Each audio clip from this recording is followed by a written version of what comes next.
Okay, this is Sam from TikTok. So there's a car for $7,000. I want to sell my car worth 12. Can you explain that? Um, well, who are you selling your car to? It's if you say it's worth 12, then all right.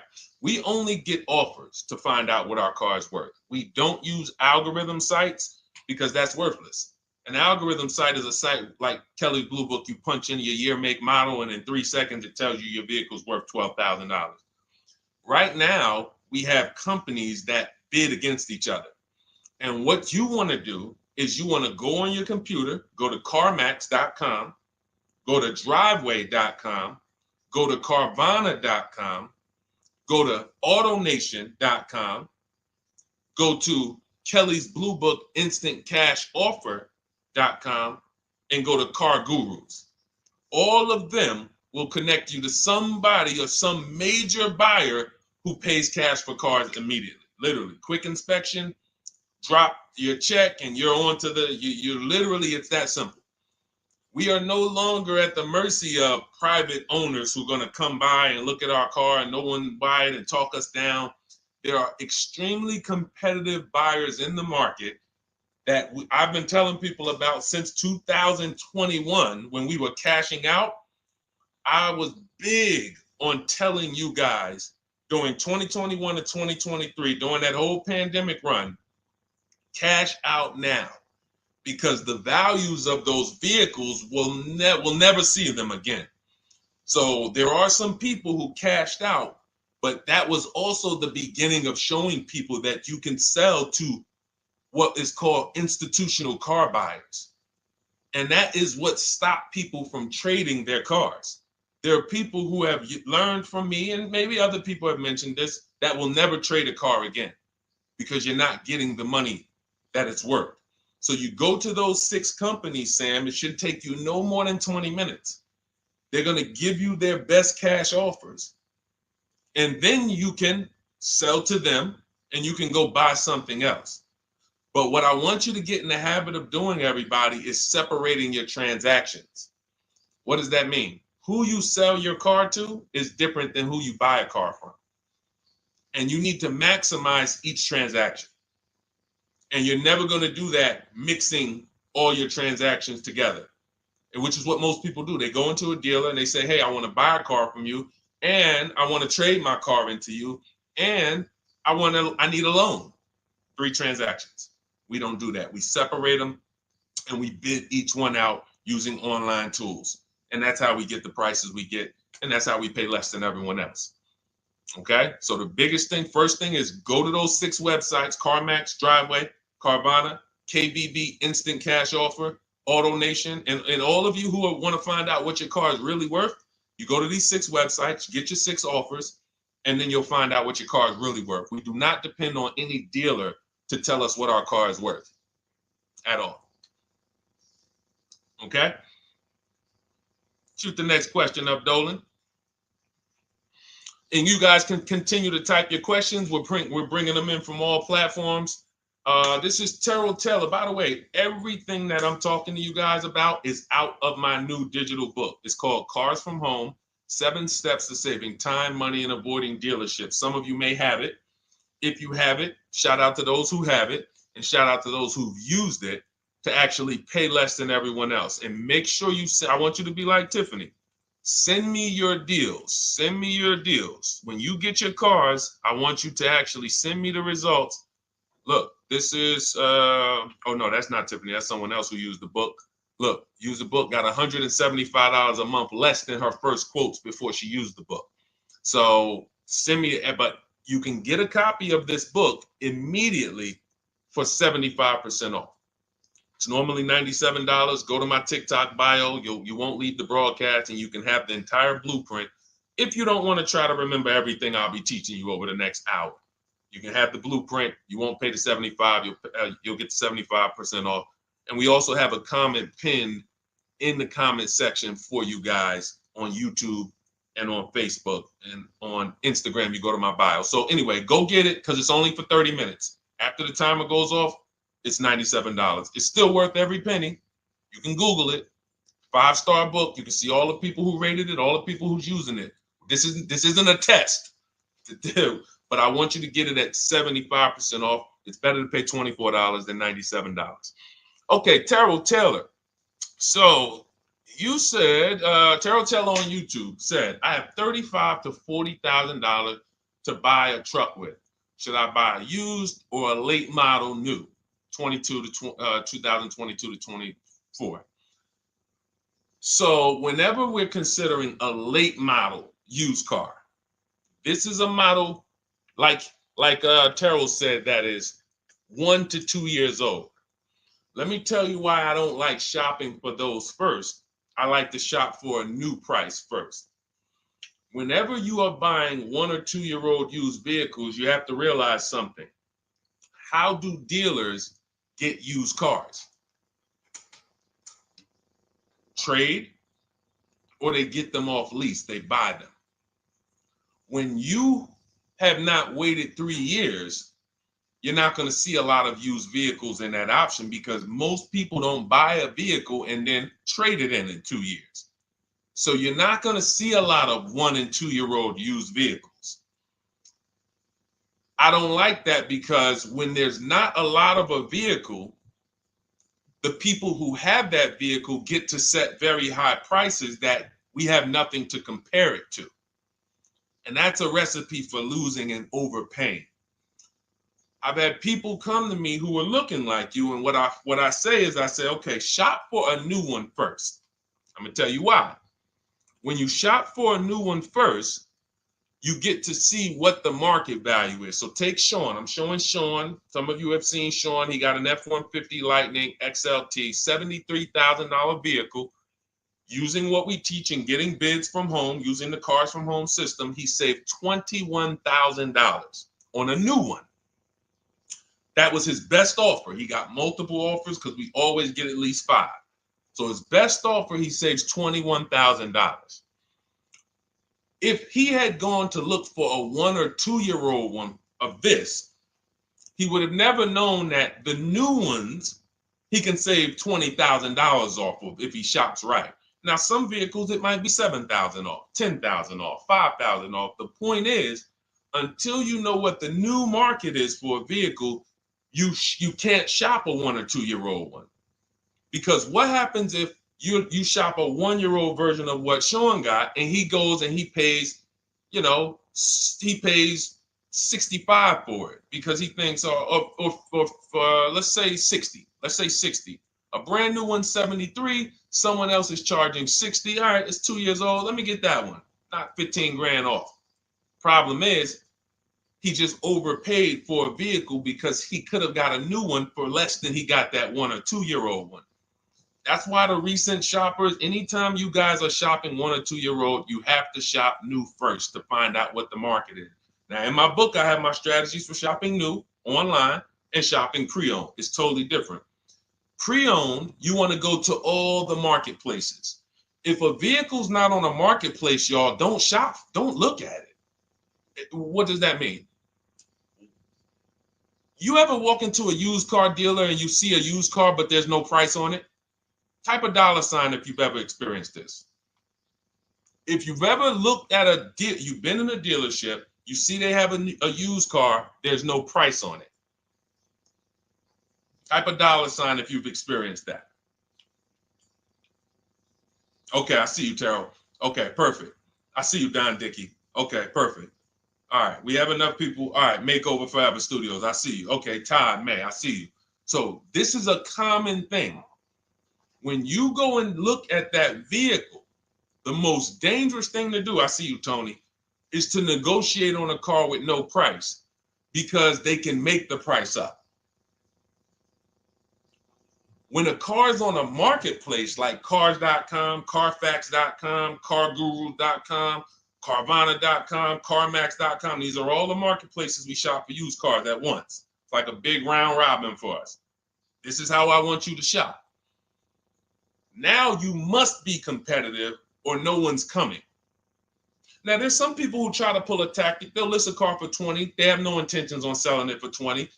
But they want you to come in and then they'll charge you more, fees, makeup fees and all of that stuff. That's why we always call beforehand. But we know the power is online.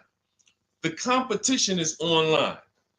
So when you're looking, Terrell, you're either deciding, all right, I'm either going to look for a new vehicle, find out what the market price is for the vehicle I'm looking for and how much I can save. What's my best offer? You need to get at least 5 offers. I'm telling you, it's going to be big differences. You have to prove this to yourself. Call around. If you want to do it manually, you don't have my book, do it manually, call around, speak to sales managers. You are going to see it's going to be a $5,000 to $10,000 difference minimum between all of these dealers' offers, minimum. And so then you want to look at the pre-owned options. Then you look at the pre-owned options. And the pre-owned options will tell you what the market is. And so this is only for you who are looking at recent model cars. If you're not looking at 1 or 2 year old pre-owned, this doesn't matter. But those people have a little bit more budget, and that's okay. That's okay. But when you have a little bit more budget where you can look at a 1 or 2 year old pre-owned car, that means you have a little bit more money to lose if you make a bad decision. So that's what you want to consider, Terrell.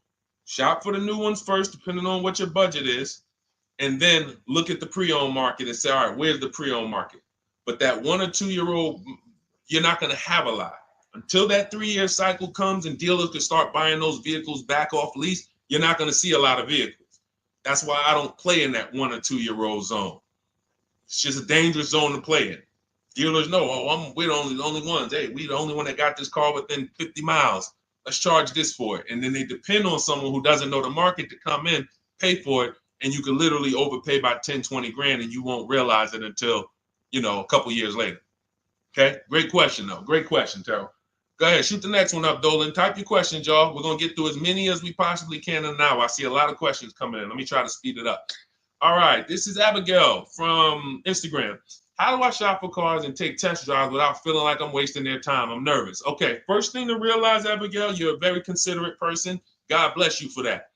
You're about to spend 5 figures on a vehicle. Some of you 6 figures. I love the courtesy, but we are the prize. When you're shopping the way I want you to shop, some of you, this is your first time here. You don't even know, hey, who is this guy talking? I spent 14 years in the car business.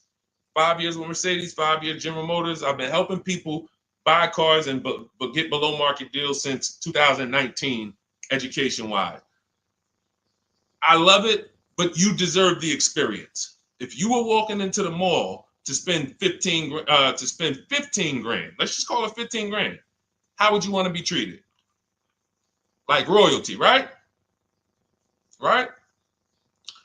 So, but I'm going to answer your question, but I need your mindset. A lot of what we're discussing is going to be the right mindset. You are the prize. That's why I don't want you going to dealers begging for discounts anymore. I want you sitting at home making dealers bid. This is how we do test drives on new cars and leases. New cars and leases. This is how we do test drives. I have it in my book because it's that serious. You're either going to have a great test drive or you're going to have a horrible test drive experience.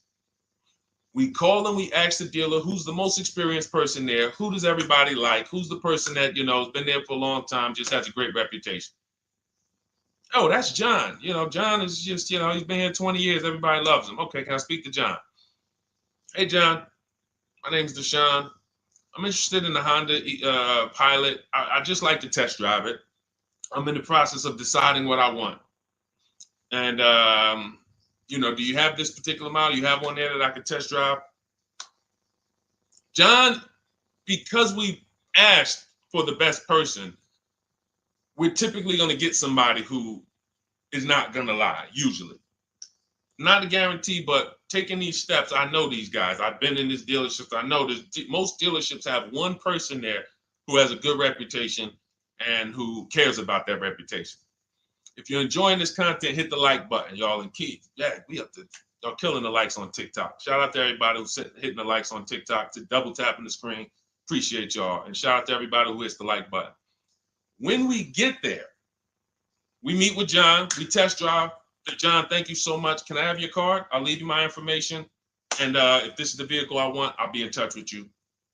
Perfect. Oh, Deshone, we don't sit down? We don't think, no, we never sit down.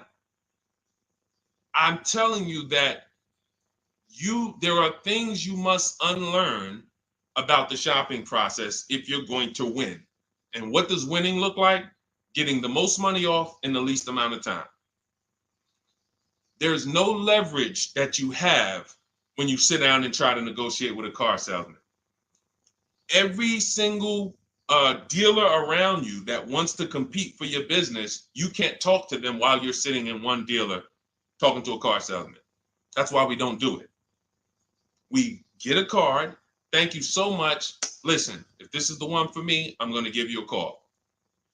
Simple. Pressure's off. There's no pressure in our system. You can't pressure us. That's what I want you doing. New cars, leases, that's how you test drive. 20 minutes, you're in and out. And I'm a car salesman at heart because that's what I am by profession. I would never develop a system that would allow you to waste car salesmen's time. I just wouldn't do it. I developed a system that when our people go get cars, look at Ansley. When our people go get cars, Ansley just got his lease, 1% lease, $58,000 Infiniti. Look, started the process Saturday, accept the deal Monday, all by email. $58,000 car, he's paying $554 a month, no down payment. We have tons of these. None of these people spent, look at Jared, lease like a boss, $569 a month down to $520, Volkswagen Tiguan, no money out of pocket. Let's go to a purchase. Pierre, pre-owned car purchase, got his 2022 Mazda, got a 20% discount off the original MSRP. This is 30 minutes. We are not spending more than 30 minutes in dealerships. Who doesn't want to spend more time in dealerships? Type me if you're like Deshone. I don't want to be in dealerships that long. You thought you had to be in dealers to save the big money, right? You thought you had to be in dealers to save the big money. I'm showing you as someone who pays less than everyone and who teaches people to pay less than everyone. Look, Kimberly, $20,000 off a Maserati, shopping from home. Because when you can talk to more people at once, the discounts fly off. And you see that all these dealers want to compete. So what you want to do, the best thing you can do to not waste people's time, Abigail, is to shop from home the right way. Because when you shop from home the right way, you realize it's only a few things you need to be in the dealership for. That's your test drive. I just told you how to set it up. With used cars, we do it at the end. But we're only there for a second. In fact, when you go to pick up your car, they're going to tell you, thank you. This was one of the most easiest deals I ever made in my life. Because you came in, you emailed us, you knew what you wanted, you gave us the information we needed, we made you an offer, you knew what you were decisive. We have all these scripts. By the way, in my book, I have all the email scripts. You don't have to even think about what you're going to say. It's literally copy and paste, copy and paste, copy and paste, copy and paste when we're shopping for new cars and leases. With used cars, before I go to the next question, I want to hit on the used car process. Used cars, we must test drive at the end. We can't test drive used cars over here and then go and buy another used car over here. So what we do when we narrow our choices down on all these marketplaces to our top 5 favorite vehicles, we need to verify that there's no bogus fees. When I was shopping for my Infiniti truck, I narrowed it down to 4 vehicles. But I'm going to tell you something that's the most, who's bought a used car in their life? Type the letter U. I need you guys to program what I'm about to say into your brain cells for the rest of your life. Type the letter U if you bought a used car or if you plan on buying a used car one day. Type the letter U. All right, I see you, Michael. Don Dickey, okay. Terrell, I see you. Glizzy, Tony, okay. Lori, I see you. Victoria. Anybody who plans on this, let me tell you how. Okay, let me tell you how. All right. See, when I'm about to reveal big stuff, I got to kind of see how I want to say it. The marketplaces that we go to look at used cars on, They're never going to tell us what a great price is. And I'm going to tell you why. The only thing that matters, let's say we're looking at 4 white Honda Accords. 4, they're all white. These are the cars we want. We've narrowed it down. We're looking at 4. They all got similar miles, and they're asking price is $20,000. The marketplace is going to tell you what they think a good deal is based on algorithms. Based on all the vehicles listed on the market, this is a good deal. This is a bad deal. Here's what matters. How much was the original price of each vehicle? Why is this the only important thing? Because if we're looking at 4 white Honda Accords, but one of them was $35,000 when it was new, one of them was $39,000 when it was new, has a sport package, some special technology. One was $31,000 when it was new. One was $29,000 when it was new. What's the best value? What's the best value?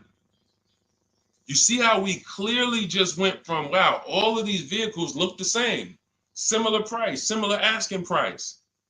But once we found out, wait a minute, this one right here was $38,000 new. This one here has the cameras in it all around and the self-driving package, and it has the same asking price, or it's maybe $1,000 more. This is what I call the true value discount. The true value discount. And let me tell you why the marketplaces will never tell you this. Because if they advertise the true value discount, someone has to be at the bottom. In other words, when you're looking at Honda Accords, if you could go right to the true value, who's giving me the biggest discount off the original MSRP? That means the car at the bottom, they might be giving you no discount off the MSRP. We saw that during the pandemic. It was people selling, who remembers people selling Toyota Camrys, 3-year-old Toyota Camrys for the same price as they were when they were new? There was some deal, everyone wasn't. I know a couple dealers, I know a couple general managers who run dealerships who are ethical. And they said, look, I don't care what the market does. I can't sell a used vehicle for the same price it was when it was new. I'm not doing that. Because when that customer comes back in 3 years to deal with me, I'm going to have to help them again. And if I bury them in their car, then I'm not going to be able to help them. But there were plenty of people who was. The true value discount is all that matters, which means we have to know what the car was new. We have to find the Maroni label. We have to go on the Carfax. We have to go to where the window sticker is and get the original price. And then we'll clearly see, oh, that's the best used car. And no one else shops like that. No one else shops like that. If y'all get that, type dollar signs. If you get that, what I just said, type dollar signs. That is what is important, not what they tell you is a good deal. So going back to me, when I got my Infiniti truck, 4 vehicles, all in a similar price range, all white. They were between $1,800 difference from each other, similar miles. But once I found out that one was 46,000 new, one was 48,000 new, one was 52,000, and the one I ended up getting was 54,000. That separated it. The one that was 54,000 new, they were giving me a 42% discount asking price. These are things that help you cut through the mess, the smoke and mirrors of the car business. In order for you to win and pay less than everyone else, you have to cut through the smoke and mirrors. That's what I'm great at showing you because I was in the business. So these are the things that, again, if you say, Deshone, I need the whole blueprint. I need to give me the step-by-step. I'm leasing, used cars, high mileage, new cars. Give it to me step-by-step. That is my new digital book. It's called Cars from Home, 7 Steps to Saving Time, Money, and Avoiding Dealerships.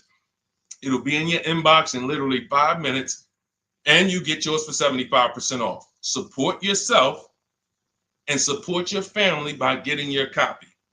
Go to my YouTube comments. We have a link right there pinned for you guys. We have a link in the Facebook comments. Get your book for 75% off for the next 30 minutes. You'll see a timer on the page. Now, if you're on TikTok, click that picture of me and go to that link in my TikTok bio and click the one that says 75% off to activate the 75% off link. Get your book so that you never have to wonder about this. Now, we're going to continue, but I just know as we answer more questions, some of you are going to forget that. What we just went over in the last 10 minutes, this next question, you're going to forget all of that.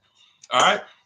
Now, Dennis Gamister from Instagram, on a lease agreement, does the deal use the MSRP or the discounted price? So when we're shopping for leases, this is what we do. We get all our offers this is how we construct our offers. If you've ever looked on these commercials and you saw, well, Deshone, when I look at leases, though, it seems like, one, they limit me on miles. And then I also see that they want a bunch of money up front. You are correct. But they only limit you on miles according to the miles you told them you were going to drive. They don't pick the miles for you. We select the miles. And what ends up happening is people will, because they typically don't know how to shop, they're negotiating. They'll say, all right, well, my payment's $400. That's my budget. I drive more than 10,000 miles a year, but I guess I'll just take the 10. Instead of paying $20 more to get 12, they'll take the 10, and then they'll say something like, if I go over, I'll just buy it. Horrible idea. Absolutely catastrophic idea. Or if I go over, they blame the lease. They literally will get the penalty, get the bill for the 6,000 extra miles that they used, and they're charging them 25 cents a mile now, and say, man, this is why I don't want to lease, because they limit me on my miles. No, they didn't. To save $20 a month, you pick the lower miles. You can customize leases up to 15,000 miles if you want, 18,000 miles. Look at Jen. Jen just got her lease on her Honda. Hold on, where's Jen's lease? She got an 18,000 mile a year lease. Now, the way we shop is 12,000 miles per year, only first month's payment due at signing, and we shop it taxes and fees in the payment.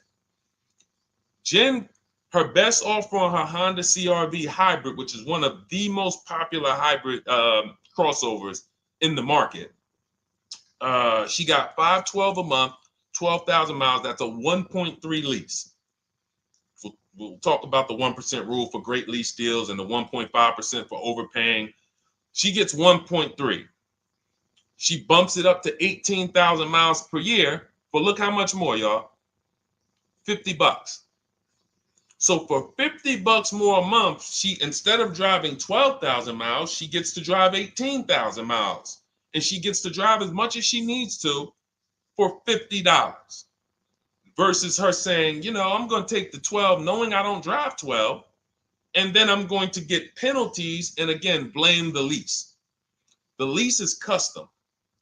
And the first time I learned about high mileage leases was when I was working at Hyundai. I was a manager at Hyundai for a short period of time. It was a highway dealer. The guy ended up going to jail. It was typical, like, you know, I've worked in some dealers, some phenomenal dealers, but this one was like, if you ever could imagine the prototypical highway scam dealership, I mean, this was it. So I was only there for 6 weeks, but I was a manager, and what I saw was I was taking care of this guy's lease who was just finished with it. He had 72,000 miles on it, and I went out there and I said, wait, you leased this? 72,000 miles? He said, yeah, I always lease now.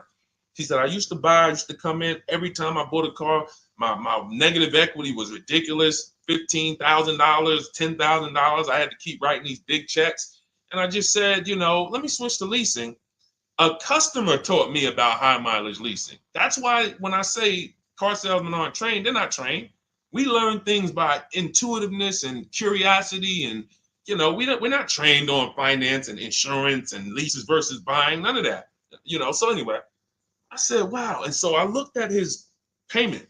This guy is only paying like $175 more a month, not even, to drive 25,000 miles a year.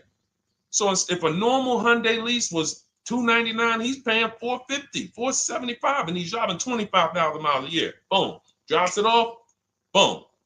No negative equity, none of the trash that most high mileage drivers are dealing with. So when we are shopping for a lease, we have to shop with our template. Whenever you're getting your lease quotes, it's 12,000 miles a year, first month's payment only due at signing, taxes and fees in the payment. Assume tier 1. That's what we blast out. In my book, I have something called the 25 to 5 strategy. We connect with 25 dealers online. You use my email scripts, copy and paste. We're going to get 5 offers. This will take you. You saw Ansley. He said, I started it Saturday. By Monday, I accepted a deal. This doesn't matter. This is a 24, 48-hour turnaround to start getting offers on these vehicles. Now, once we're looking at offers, we take the MSRP. We take the monthly payment. We divide it into the MSRP. So let's just say we're shopping for a vehicle. It's $40,000. One of our offers is $400 a month. $400 a month. No money due at signing, just $400. We drive off. We divide that into the MSRP, not the selling price, the MSRP. So now we divide that into 40,000. We can see and we multiply by 100. That's a 1% lease. The 1% lease rule has been around for the last 20, 30 years. If you could lease a vehicle and the offers is under 1% of the MSRP, it's a steal. Great value. Because a $40,000 vehicle with no money down to buy would cost probably $800 a month on a 5-year loan. So it's incredible value. It's a steal. You don't have to worry, am I overpaying? Nowhere near. You're still in the vehicle. And we have some people who shop from home using the car. If you're Deshone, do those deals really exist? If you're on YouTube or Facebook, you can see right now. Look, Greg got a 1% lease on his Kia EV6 Win, $527 a month, $56,000 vehicle. Look, Zafrina, $579 a month, $65,000 vehicle. Ansley, you saw Ansley's Infinity. Rosalie's Infinity truck. Right here. Look, it's paying $592 a month, $59,000 vehicle. 1% lease deals are out here when you know how to shop. Now, that's a steal. That doesn't mean that's the best. That doesn't mean, if I can't get a 1% deal. In order to get a 1% deal, you have to not just shop. You need major support from the manufacturer. The lease program has to be good. The rebates have to be good. The residual value have to be good. The money factor, which is the interest rate, have to be good.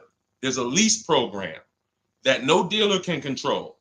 So when we get these offers, that's how we're judging them. Divide the monthly payment into the MSRP. In my book, I have a calculator that I created where we put all our offers into it, and then it spits out what we call counter offers. So we get 5 offers, 7 offers. We put them all into this calculator I created. Again, this is the best $24. If you get there for $24 before that 30-minute timer and you get your copy, it'll be the best $24 you ever spent. I hold myself accountable to that. You can Google the book and read the reviews. There's software that we created that that's how you're judging your leases. You're looking and you're comparing to the 1% rule. Now, when you get to 1.5%, we can't make those deals. We're paying too much for a vehicle that we're giving back. We have to see, there was no indicator before I created the 1.5% rule. As much as I love educating people on leases, the only people who should be leasing is if you're not keeping your cars 8 years. All of you long-term people who you keep your cars more than 8 years, don't think about leasing at all. You should be shopping for below market purchases. But if you're not keeping your cars 8 years, you're losing thousands of dollars not leasing cars. Depreciation is where you lose. Resale value is where you lose. So the 1% rule is what our anchor is, but 1.2 is great value. 1.3, great value. 1.4, good value. 1.5, good value. Anything over 1.5, now we're paying too much for a vehicle that we're giving back. So that's how we're judging. That's how we're judging and comparing our lease offers. And with the calculators that are in my book, you can literally do this in seconds. This stuff, these mathematical things that used to be complex, even hard for me to explain, when you're using the stuff in my book and you're seeing, wait, There's calculators I can do this. Boom, boom. Why don't these calculators exist on Google? Because anything that makes dealers compete, they're not going to make for you.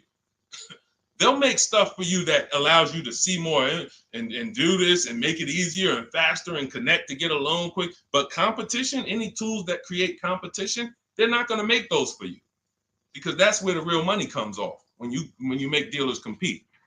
Okay, so you want your copy of Cars from Home, 7 Steps to Saving Time, Money, and Avoiding Dealerships. Click the picture of me on Instagram or TikTok. It's going to take you to my bio. You won't leave the broadcast.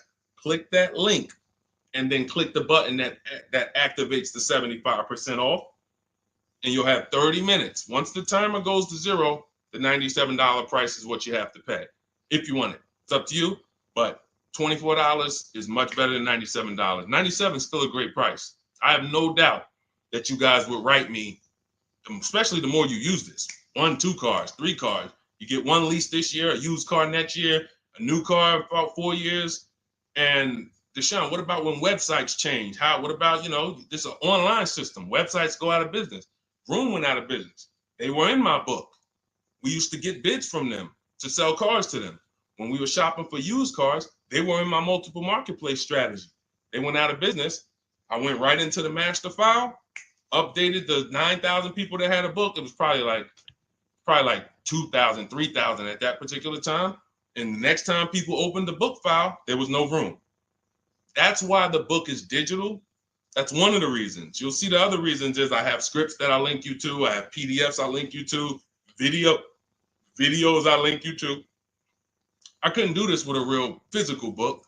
So again, in the YouTube comments, in the Facebook comments, we have a link for you guys to get your book at 75% off for 30 minutes and use it. All right, Dolan, shoot the next one then, brother. Let's go. How old of a used car should a person buy? That's based on budget. I like to start with, when we open those marketplaces, Tony, you want to start with the most recent cars. The first thing you're doing when you open up the marketplaces, y'all, first of all, we're creating accounts. Out of all those marketplaces I named, 6 or 7 of them, we use 8.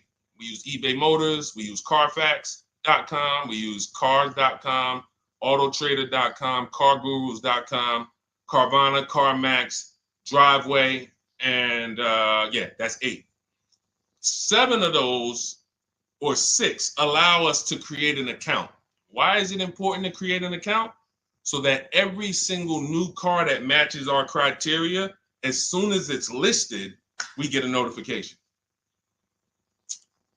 The people who have that notification on, most of them don't know how to assess the market like I'm showing you. So even if they get a notification that the car was just posted, they're not going to have the information to take advantage of it. They're going to hesitate. What we do is, the first thing we do after we create our account is we're now assessing the market. Where's the low prices? Where's the high prices?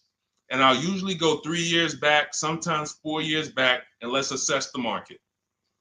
Now, I have another calculator in the, matter of fact, let me show this to you guys. I have another calculator. It's called the Perfect Budget Calculator. The Perfect Budget Calculator.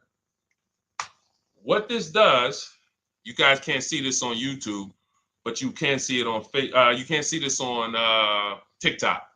But if you go over to YouTube, Facebook, or Instagram, you'll be able to see what I'm sharing right now. Now, what often happens is, let me share this. Hang on. Boom. Okay. So now what often happens is, a lot of you will say, I could put down $2,000, but, if I don't have to, then I won't. Or, if you get a car and you pay $15,000, if you pay $500 a month for 5 years, that's a lower price you paid than paying $500 a month for 6 years. So ways to manipulate our budget is to shop within our budget for a shorter loan. This is all stuff where I said, okay, people don't know they need to be doing this. So let's make a tool that does it for them. And this is, you get access to this when you get your copy of Cars from Home, my book. So let's say we do something called an equity assessment. Everybody who has a car, remember I was mentioning a little while ago, we go to these websites, Driveway, Room, or all these, and we find out what our car is worth. Let's say you're like, man, okay, if I sell my car to CarMax, I'm actually going to have $3,200 of equity. All right, so when I sell, I'm going to put that into my budget.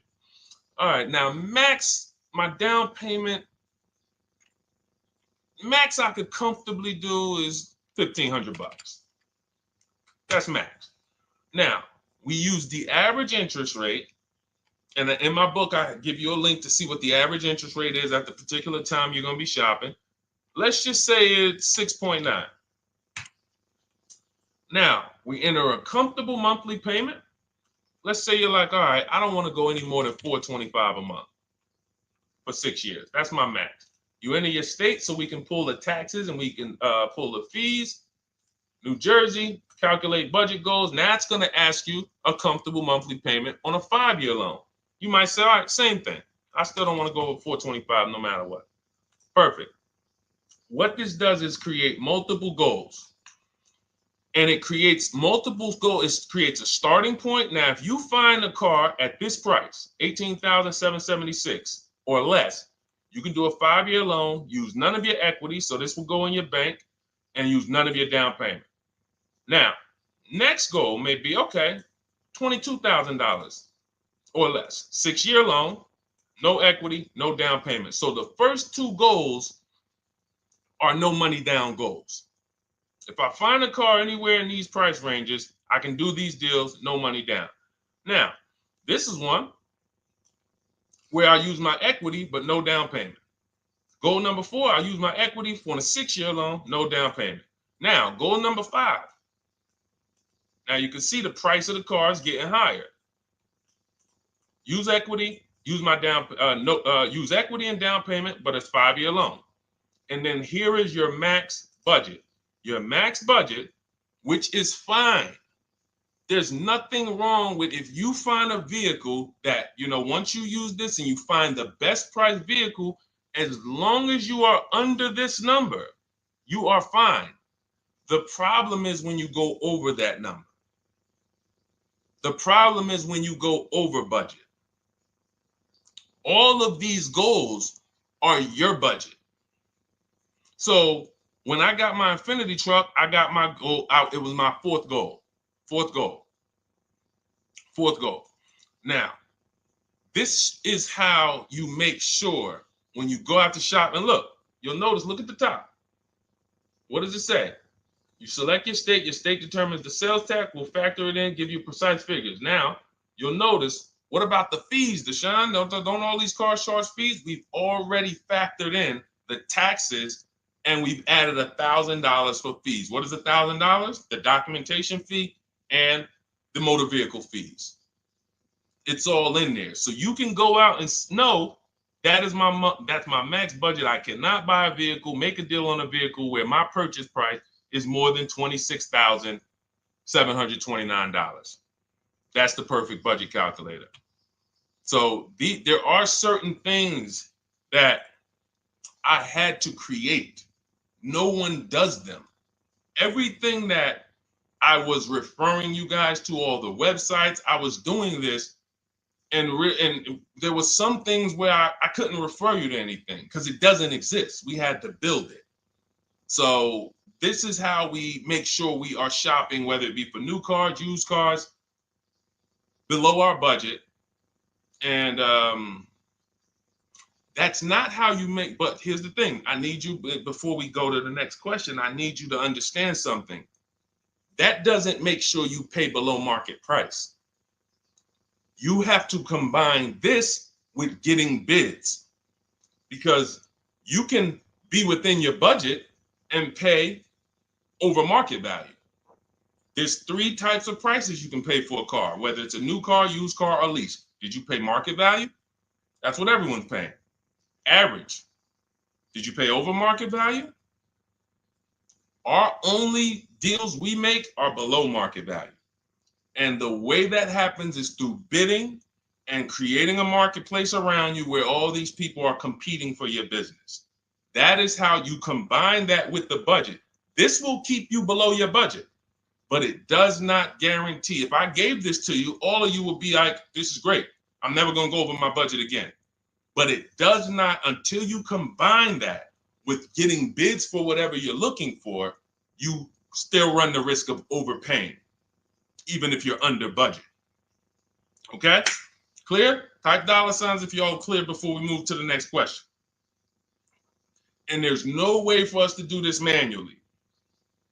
If there was a way that you could do this manually, trust me, I would have told y'all to saw me make a video about it all day on my social media. There was just no way.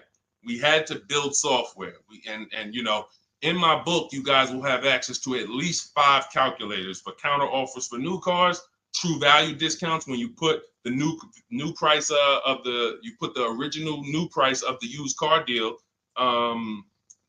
whatever used car you're buying, you put the new car price in, and then you put in the asking price, and it tells you the true value discount, perfect budget calculator. We have at least 5 softwares that I've custom built, and you know, to make sure you guys get great value. So again, you know, I didn't want to be the person who said, you know, you guys know, there's plenty of people who be like, man, the value I'm giving you guys, I'm gonna charge $2.99 for the book, whatever. The people who pay, they'll save the money. And the people who pay, there'll be some people, because some people are gonna pay, they just see value. Poor people look at cost. Wealthy people look at value. People who are into financial literacy they don't ask themselves, how much does that cost? They ask themselves, what's the value I'm getting from that? And I could have said, well, you know what? I'm going to help you pay less than everyone on new cars, used cars, leases. We'll do $200, $300 for the book. And I only want to sell it to 1% or 5% of the pie. But at the end of the day, my mission is to help as many people want to be helped. And so that's why I said, okay, $97. But even our welcome offer, you got a chance to get it for $24 if you get there before the 30 minutes is up. Okay? YouTube link, get your copy. And make sure you save the support email, guys. You see it scrolling across the screen. If, for instance, you don't get your book in 5-10 minutes, it's usually because you typed your email wrong. Reach out to my support team. They'll get you the book immediately. And soon as you pay, go to TikTok. Look, y'all see the links. Go to my bio on YouTube and Instagram. Get your copy. And as soon as you pay your $24, there's going to be a page that says screenshot this page. Right on that page, you can access your book. I want you to have the book immediately, but I also, in case you know, some of you type wrong, big thing, you know, we fat finger stuff. I want you to have the support email so that you can reach out to my team so we can make sure that book is in your inbox so you can use it and start saving money and building confidence. Okay, Dolan, next question, man. Let's keep it rolling. Okay, there's something about Mary on Instagram. I bought a car as is, and in less than a month, motor lock, can I sue for selling me a lemon? I'm not a lemon law attorney, but that is not what a lemon law case is based off of, in my understanding. Lemon law case is based on you buying a vehicle and the same thing continuing to go wrong at least 3 times. You know, that's a general overview of, you know, what the lemon law process is.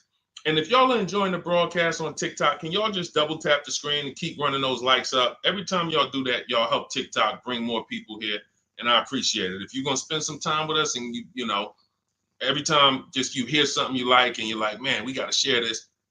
Oh, and shout out to Madhu for sharing. Here's the thing. I made a video about this the other day because a friend of mine got a used vehicle and the transmission went out on him in about a month. So it wasn't the engine. But when you buy a vehicle as is, it's very tough for you to have any recourse, anything that you can do, because you're signing a contract that specifically says as is. It's very tough. What I would do if I was you, because the damage is done. I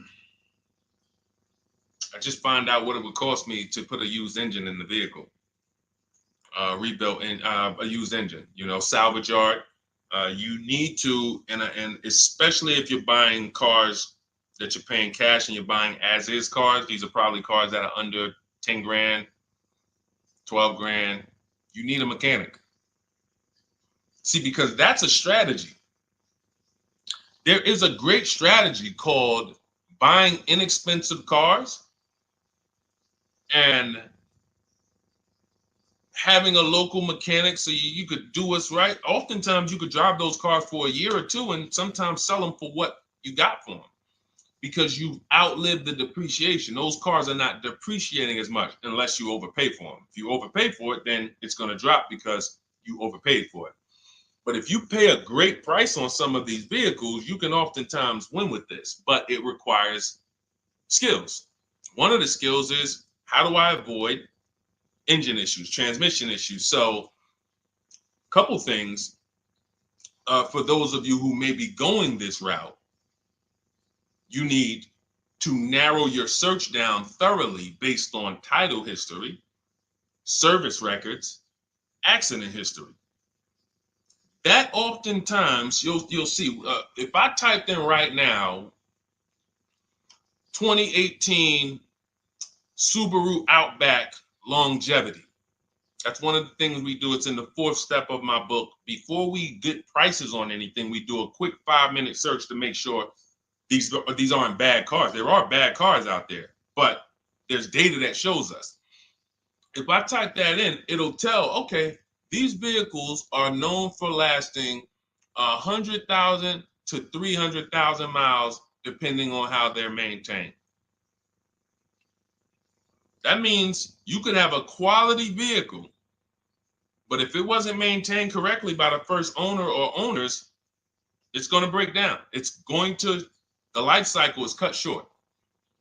These are preventable mistakes by simply checking Google. Now, we narrow these things down based on title history, service records, accident history.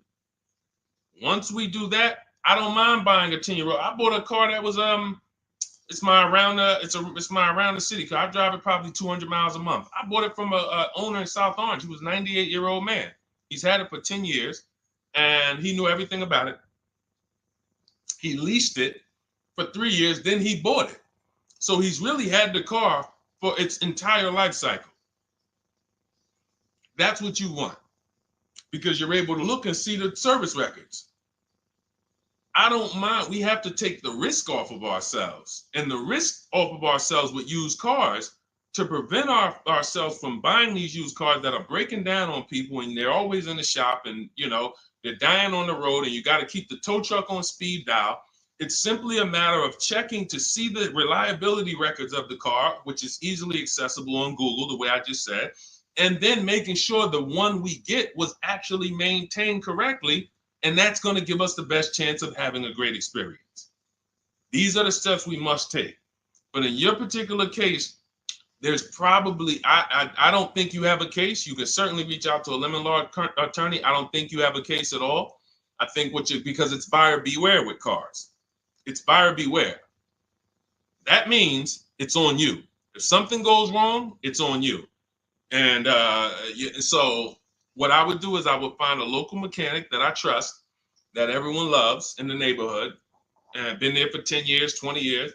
And I would say, listen, can you find out what it would cost me to put another engine in this vehicle? My father did this on his GMC Envoy about 6 years ago. It was a 2008 Envoy. The engine went out on him. He put a new engine in the vehicle. One of the best $2,000 he ever spent, $2,000 or $2,500, whatever it cost him. They put a new engine in that vehicle. He still has it. He's about to sell it for about $4,000.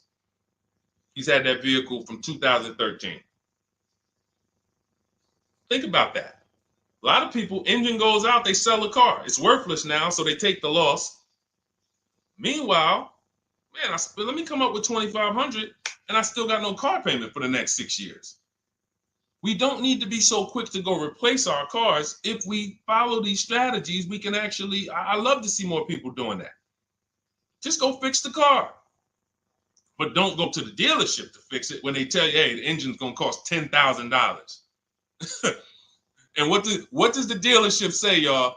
When you have these major issues and the dealership tells you the transmission is $7,000 and a new engine is $10,000, what's their suggestion?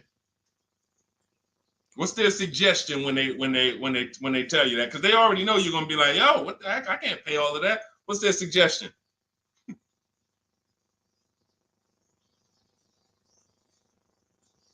Let's see, let me give y'all some time to type. I just want y'all to know, like, this is how the system works. So I know somebody, look, thank you, Jay June. Trade it in. Thank you. You see how we can, oh, look, NY Anderson, buy a new one. So what they do is, exactly, Victoria, they're going to suggest a new vehicle. So if we know, now watch this, as your vehicle is worthless, you don't have any opportunity to put it on a competitive market to see, well, how much would somebody pay for that? They've already assessed the value and they want to structure your deal, have you take that major loss for that engine.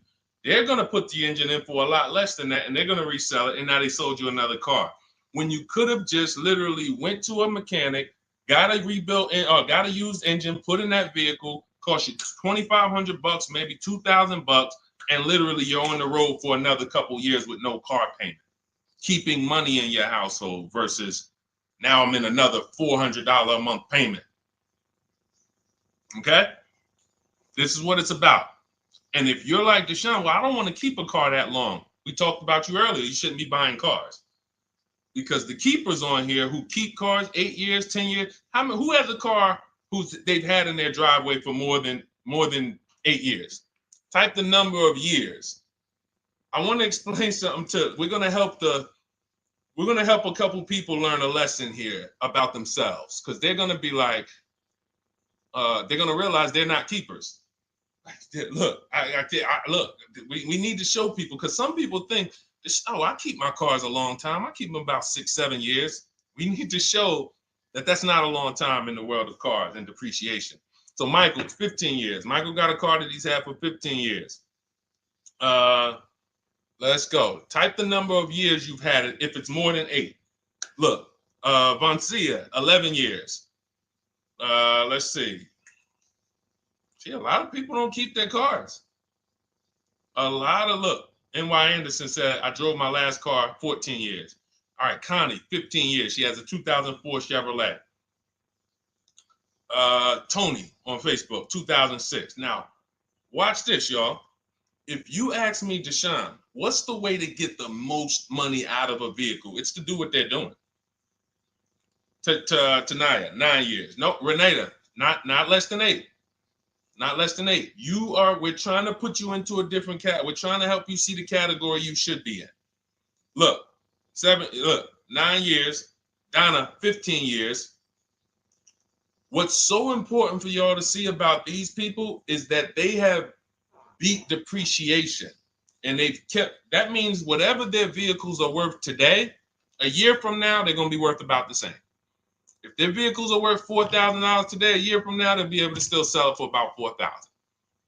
But the thing is, they're trying to get the most money out of it because the cost of replacement is expensive compared to what they're doing. No matter how much they got to pay to keep those vehicles on the road every year, a little couple $100, maintenance, whatever, it's nothing compared to going and getting a new car and bringing hundreds of dollars a month or thousands of dollars in the form of cash out of our household.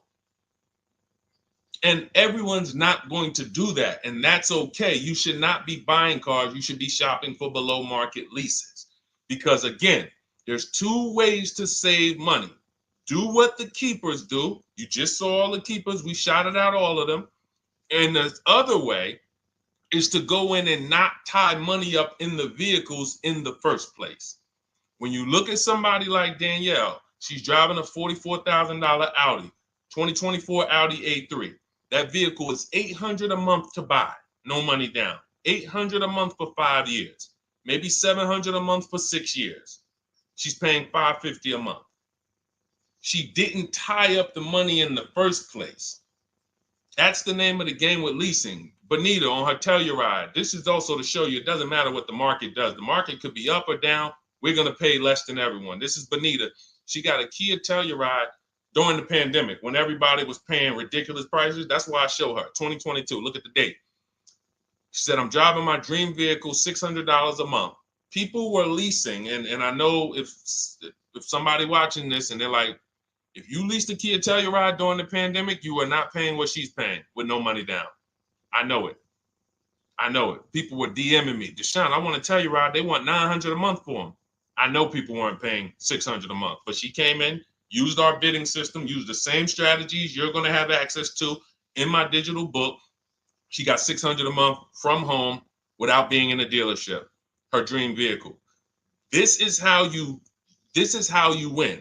You're either going to not tie up your money in vehicles, you're going to drive new vehicles that don't have problems because they're always under warranty and you're paying cents on the dollar compared to people purchasing, or you're going to be a keeper like Michael and like Donna and like the people who said, okay, I'm keeping my vehicle this long. That's why in my book, it's 7 steps. But the first step is to ask yourself how many years you're keeping your next vehicle.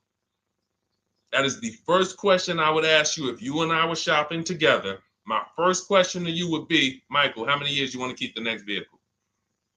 8 or more or less than that? If you said to me, Deshone, I'm going to keep it at least 8. All right, let's go for the purchase. New or used, depending on budget, but we're purchasing. We need to find a below market purchase. If you said, Deshone, I'm 6 years max. I can't see myself keeping a car more than 6 years. All right, we're going to shop for a below market lease.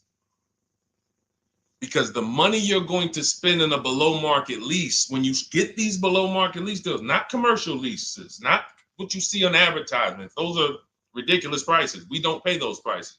None of these people that you see, Greg, Charles on his Palisade, none of these are advertisements. They're thousands less. But when you're putting money in the cars and you're driving brand new cars, this is how it was for me when I was 22. This started for me at 22. I was working for Pontiac and I leased a brand new Pontiac G6. It was $256 a month. $256 a month. It was like a $21,000 vehicle. Same time, I had a friend of mine. She got a I don't want to say it because she might be watching this, and this is no shot at her. I didn't understand enough to teach her back then because I was new in the business. She went and she bought, let's call it a Honda Civic. Now my car was bigger because the G6 was a mid-size vehicle. The Honda Civic is a compact vehicle, but she bought it. $20,000 vehicle, 22, whatever it was at the time, paying almost $500 a month. Like that's a $500 payment. That's what it is. So my young household, I got a newborn daughter.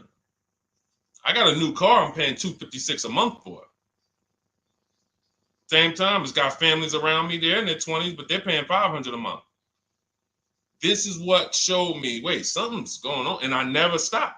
I bought a used car at that time, but since I've had 4 Infiniti leases, I've had a Jeep Grand Cherokee lease, and people always think, gee, you must be paying ridiculous money. I see you get new cars every 3 years, but they don't. I'm driving $40,000 cars, $45,000 vehicles. I never paid over $400 a month. Not one of my lease payments was ever. I remember I got this Jeep Grand Cherokee, and it was a $35,000 Jeep Grand Cherokee Laredo, 2018. When I got my offers, the best offer was $330 a month. 12,000 miles per year. And that's what I was driving. If I was driving 15, I would have bumped it up to 15,000 miles per year. I got $330 a month. I went in there and I gave them $330 for that Jeep Grand Cherokee and I drove off. $35,000 vehicle. This is what I'm telling you guys. This is what is called deal structure. If your deal is not on the right foundation, if you buy, but you should have leased, you're overpaying by thousands and thousands of dollars. And you're going to have subpar vehicles with that run out of warranty, and you're going to have the same payment. You're going to have higher payments. I need you out of these two categories. I need you in one of these two categories. I'm either going to keep my vehicle long enough to beat depreciation, 8 years or more, or I'm shopping for a below market lease. I'm not going to be stuck in the middle no more, buying vehicles and then selling them while they still have a loan on them, negative equity and all of this stuff. This is paramount. Okay, the buying versus leasing thing. I need most of you to put this to bed today.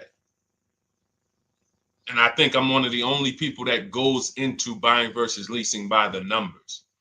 It's not opinion based. It's not, oh, I think you should lease if you're, depending on the car here, it doesn't matter the car. Doesn't matter the car. You can see Teddy's, let's show Teddy's luxury. Teddy got a BMW. Doesn't matter. He wasn't going to keep it 10 years. Look, goes on a BMW 2024 i4 M50. It's a $73,000 vehicle, $856 a month. $856 a month. Look, he said the dealer's initial offer came in at $937 using the counter offer calculator. Using the counter offer calculator, he counted at $829, $856. If you just jumped on the broadcast, I showed you some of the calculators that I created that are in this book. In my book, there's a reason it's 5-star rated. There's a reason people that you can go read what your peers say about that book. Get your copy for 75% off. It's in my TikTok bio. Click that picture of me. Click the link. Same thing on Instagram. Go to my bio. Click the link, and you'll see a button that activates the 75% off book. And if you're on YouTube or Facebook, it's in the comments section. 30 minutes only. Get your book so you can have access to all of this. Unless you just have an incredible memory and you can remember everything we talked about over the stream, but none of you can. I know none of you can. That's why, I couldn't even do it. It's just too much. We're talking about used car strategies, new car strategies, lease strategies. You guys, you're not gonna remember all of that. But anyway, let's go. All right, I think we got time for a few more. Go ahead, Dolan, keep it rolling. Make sure you guys screenshot the support page. As soon as you pay for your book, the book is on the thank you page. Remember that. I don't want you, I send you the book 2 ways. As soon as you pay, it says access your link below, open it. You can click it and save it right to your phone or computer right then and there. If you do not save it right then and there, make sure you screenshot the support page or use the support email that's scrolling through the screen. This is not for questions. Do not send me general car questions here. I don't answer questions by email. That is strictly for those of you who have your book and you're like, or you paid for the book and you're like, okay, where is it? It's usually because the email was wrong. That's okay. Hit that support email so that my team could send you the link out so that you can have your book today and start digging into it and using it. Even if you're not shopping right now, you can still map a plan out. Go ahead, Dolan, shoot the next question up.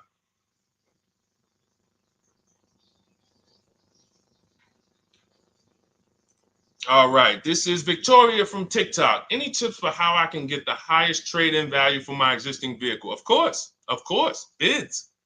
Bids. First of all, you just said a curse word. You may not know, but we don't use that T word here because you're never going to get anything. You're not going to get a max value for anything trading. We are fortunate that we have the opportunity to get bids from cash buyers in the market. And I'm not talking about cash buyers like Facebook Marketplace where a person, it's one of your neighbors from your town coming to look at your car. I'm talking about institutional cash buyers. People who cut a check instantly and, they do an inspection. That Jeep Grand Cherokee I sold to CarMax, they were the highest bidder 3 years ago during the pandemic. I'm not going to tell you what I made because those values don't exist anymore. So it just doesn't even make sense. But, those of you who were watching my videos earlier 3 years ago or using my tips, you guys cashed out and made ridiculous money. When corporations were trying to make money on people, we made money too. But CarMax won the bid. I went down there. They did an inspection on the vehicle. They came back. Accounting department came, cut me a check. I walked away with a check. That's it. You don't want to trade. You want to sell. You want to break your not even break your transactions. I need you, Victoria, to realize there are three transactions in a car deal. Who you're going to sell your car to, That's one. Who you're going to buy your car from, that's another. Who you're going to get your loan from, that's the third one. Now, you're not always cash buyers. Deshone, I pay cash. Then you don't need that. Deshone, I don't have a vehicle to replace. Then you don't need that. But how do we make sure we get the highest value or the biggest discount? Bids. Each one, we make the market bid. So when what you should do right now, Victoria, this is step 2 in my book. After we decide whether we're going to buy or lease our next vehicle, that's step 1. Then we move to what is called the equity assessment. We need to find out, do we have equity or negative equity? Equity assessment. We call our bank. If we have a loan, we find out what our payoff is. Then we're going to go to carmax.com. I'm going to give you the 6 companies. This is the equity assessment process. We do this for leases too. I don't know if we have time to go into that, but I'm sure there's people on here who didn't know you could sell a lease. Type a question mark if you didn't know. Deshone, what do you mean selling leases? I never heard of that before. Type a question mark if you didn't know you could sell leases. We have an equity assessment process for that too. But what you would do is you go to CarMax, Driveway, Carvana, Kelly's Blue Book Instant Cash Offer. This takes 20 minutes. Auto Nation, Sell My Car, and Car Gurus, Sell My Car. Car Gurus, Auto Nation, Kelly's Blue Book Instant Cash Offer, Driveway, Carvana, CarMax. 6 offers in 20 minutes. That's bids. See, everything we do is a bid. That's how we have peace of mind. We don't negotiate. We make people negotiate with each other. There's 2 schools of thought. I want to remodel my kitchen. I want to remodel my whole kitchen. I go in and I have 5 people come out to give me a quote. One of them comes in and I start negotiating with them. Hey, you got to take less. Hey, you got to take less. You got to take less. I don't know if it's a good price or not. But when I come in, the first person comes in, I say, hey, okay, great. Is this your best offer? I'm having a couple other people come by. Oh, okay. Okay, thanks a lot. Next offer. Oh, next offer. Oh, well, listen, look, I could beat that. Oh, I'll give you another 5,000 off. They're competing against each other. When someone knows you are shopping their competition, you're making them compete with each other. They're negotiating with each other, not with you. That's a bar. Type of exclamation point if you got that. When people know you're making them compete with their competition, they're negotiating with their competition, not with you. That's the power of bidding. That's why we got grandmothers and single mothers that can come in and do this. That's why we got people who can come in and do this. You know, how are people getting these prices? Not negotiating, because they're making people negotiate with each other to earn their business. They're making banks negotiate with each other to earn their business. It's a beautiful thing. Banks and dealerships depend on you not making them compete. They want to negotiate with you and try to make you imagine and make you think, well, that's the bottom. That's the bottom. And you think that's the bottom, but that's only their bottom. Their competition's bottom is different. Their competition's best interest rate is different. Their competition's best discount is different. And why is what we do so easy? Because we're right here in our houses. That's why our entire system, our company, my book, our mindset is called Cars from Home. Cars from Home. It encompasses everything we do. Cars from Home. So that's what you do, Victoria. First thing you do is you go to those 6 websites, get your 6 cash offers, and that's going to be higher than any dealer you would ever consider trading the car to. Guaranteed. And this also allows us to eliminate the fake emails we get. All of this stuff is computer generated. I know you guys get these emails. Hey, Deuce, great news. We need your 2016 Kia Optima. We have a customer looking for it. We'll pay you $2,000 over MSRP. Who's gotten those emails? We'll pay you $2,000 over Kelly's Blue Book. Who's gotten those emails? Deuce, the list is CarMax, Carvana, KBB Instant Cash Offer, Driveway, Auto Nation, and Car Gurus. Car Gurus. That's step 2 in my book, the equity assessment process. This is stuff we do before we start shopping. Decide whether we buy or lease is step 1. That's going to put our deal on the right foundation. Step 2 is the equity assessment. Everything we do is a path. It's a clear, easy path. Okay, so yeah, I forgot the question that I just asked, but let's go. I could already tell. See, I could tell when I'm winding down because y'all could tell stuff will start blurring to me. That's why I'm like, see, and if that happens to me, I know it happens to you. Like that's why I'm like, listen, grab your copy of Cars from Home. It's a digital book. You'll have it in your inbox in minutes. It has it's continued updates. I probably updated that book 5 times since we originally launched it. Added calculators to it. Those weren't in it originally. I've added the calculators. I'm committed to making stuff better without being like imagine this. Oh, well, you bought volume 1 of Cars from Home, but I just put a new tool in, guys. Now you're going to get volume 2.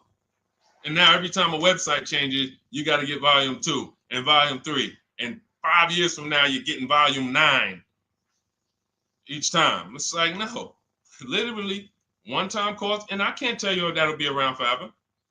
I can't tell you that. I can't tell you 3 years from now, I'm going to be giving free updates of the book. I don't know. But I know today, that's what it is. Everyone who gets their book, you get free updates as I update the book. Because there's value in that. There's value. I could send an email out to people every 3 years and ask them, hey, did you enjoy the book? They're going to say, hey, yeah. Well, here's the thing. My new version is this. There's value in that. It could just be $24. They're already a believer. Someone who used the book's already a believer. So they'd be like, yo, the new version, oh, I'm about to shop again. $24. I'll pay it again. It's the best money I ever spent. But for now, I'm not doing that. Those of you who have the book, you will get free updates, and we'll keep you on the list to make sure you always get free updates of the book. So your link for 75% off is in the YouTube comments. It's only good for 30 minutes. It's in the Facebook comments, and it's in my Instagram and TikTok bios. Click those links in my bio. Click the button that says 75% off my new book. Get there before the $97, before it goes back up to $97. And make sure you save the support email, guys. Screenshot the support email. It's scrolling across the bottom of the screen. If that book is not in your inbox in 5 minutes, I want you to email my support team. Make sure you check your spam. And I also want you to, as soon as you purchase, you'll see, I say, hey, access your book below. So there's a link where you can click, open it up, get your book immediately if you want to download it, but I also email you a copy. But make sure you save the support email just in case. And again, that email is not for questions. Okay, it's not for car shopping questions, nothing like that. That's only to make sure you get your book. Okay, so great. Listen, great job. We've been on here about 1 hour and 20 minutes. Great questions. You guys know I like to go into detail in these questions. I would love to be able to get through 100 questions in 1.5 hours, but that's just not the way it works. We're not talking about buying, $100 items here. If we were talking about house buying, we'd have to go into detail. These are major items. This is the most expensive item y'all are going to buy behind your house. Think about that. And think about how many people are there to protect you when you buy a house. Think about how many people have licenses. See how that question got asked earlier? Can they sue if it was a house and they did you wrong? Sure. You can go before the real estate commission. People can lose their license. People can lose their ability to practice real estate. If they did something unethical, you can bring them before a court and a judge, and you can have recourse. You can get, justice. Cars, you got nobody. No one's licensed. The person who's helping you buy your car that you're sitting there negotiating with, which I want you to stop, they might have just got that job. And they didn't get that job because they're a finance expert and they're someone who understands how to help you, because they're not going to ever make you compete against. They're never going to put you in a position where you can make them compete. They'll say, hey, let's negotiate. But here's the thing. That person just got a job because, you know how many people walked in a dealership with a good smile and a good personality? 2 weeks later, they're selling cars. These are the people that are helping you. They're not licensed. They didn't go through school. They didn't go through ethics training. They didn't go through any of this stuff that realtors and brokers have to go through to help you buy houses. So when you get your car, it is on you. That's why you want me working with you. You want my blueprint. You're not by yourself. You're watching my videos. Once you get my book, you can stop watching my social media videos. I don't want you watching my social media videos if you have my book. It's just going to confuse you, because what my social media videos do is warn you what not to do. That's what my social media videos do. Don't do this. The worst thing you could do is this. The worst thing you could do is this. Don't do this. My book is teaching you what to do. It's telling you what to do. It's not an education book. It's a do this first. Step 1, do this, do this, do this. Step 7, hey, congratulations. We're taking delivery. We're not focused on that. So once you get my book, you don't have to watch my social media videos ever again. And I want to say that because a lot of people will get the book and still be watching them and trying to piece it together. You got my blueprint. You don't need those videos anymore. Okay? So always a pleasure, y'all. God bless you. To those of you who have your book, make sure you email me when you pick up your cars, send me all the details. Deshone, check this out. This is what I got. This is what I paid, so that we can bring you guys into the stream and continue to tell everybody about you. So about the results. All right. God bless y'all. I will see y'all on the next stream. Always a pleasure.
All right, hang on.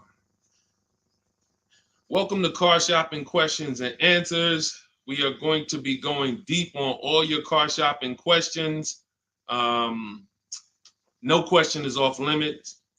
And if you don't know me, my name is Deshone the Auto Advisor. We're already up and running on TikTok. We got our first couple questions about to come in, but I need to get back on Facebook because we have to start Facebook, YouTube, and Instagram at the same time, or it's not going to work. So let me it's all good. Stay right there. And I want you guys to start typing your questions. We'll be here for a powerful hour, and I'm just going to go through as many questions as I can in an hour.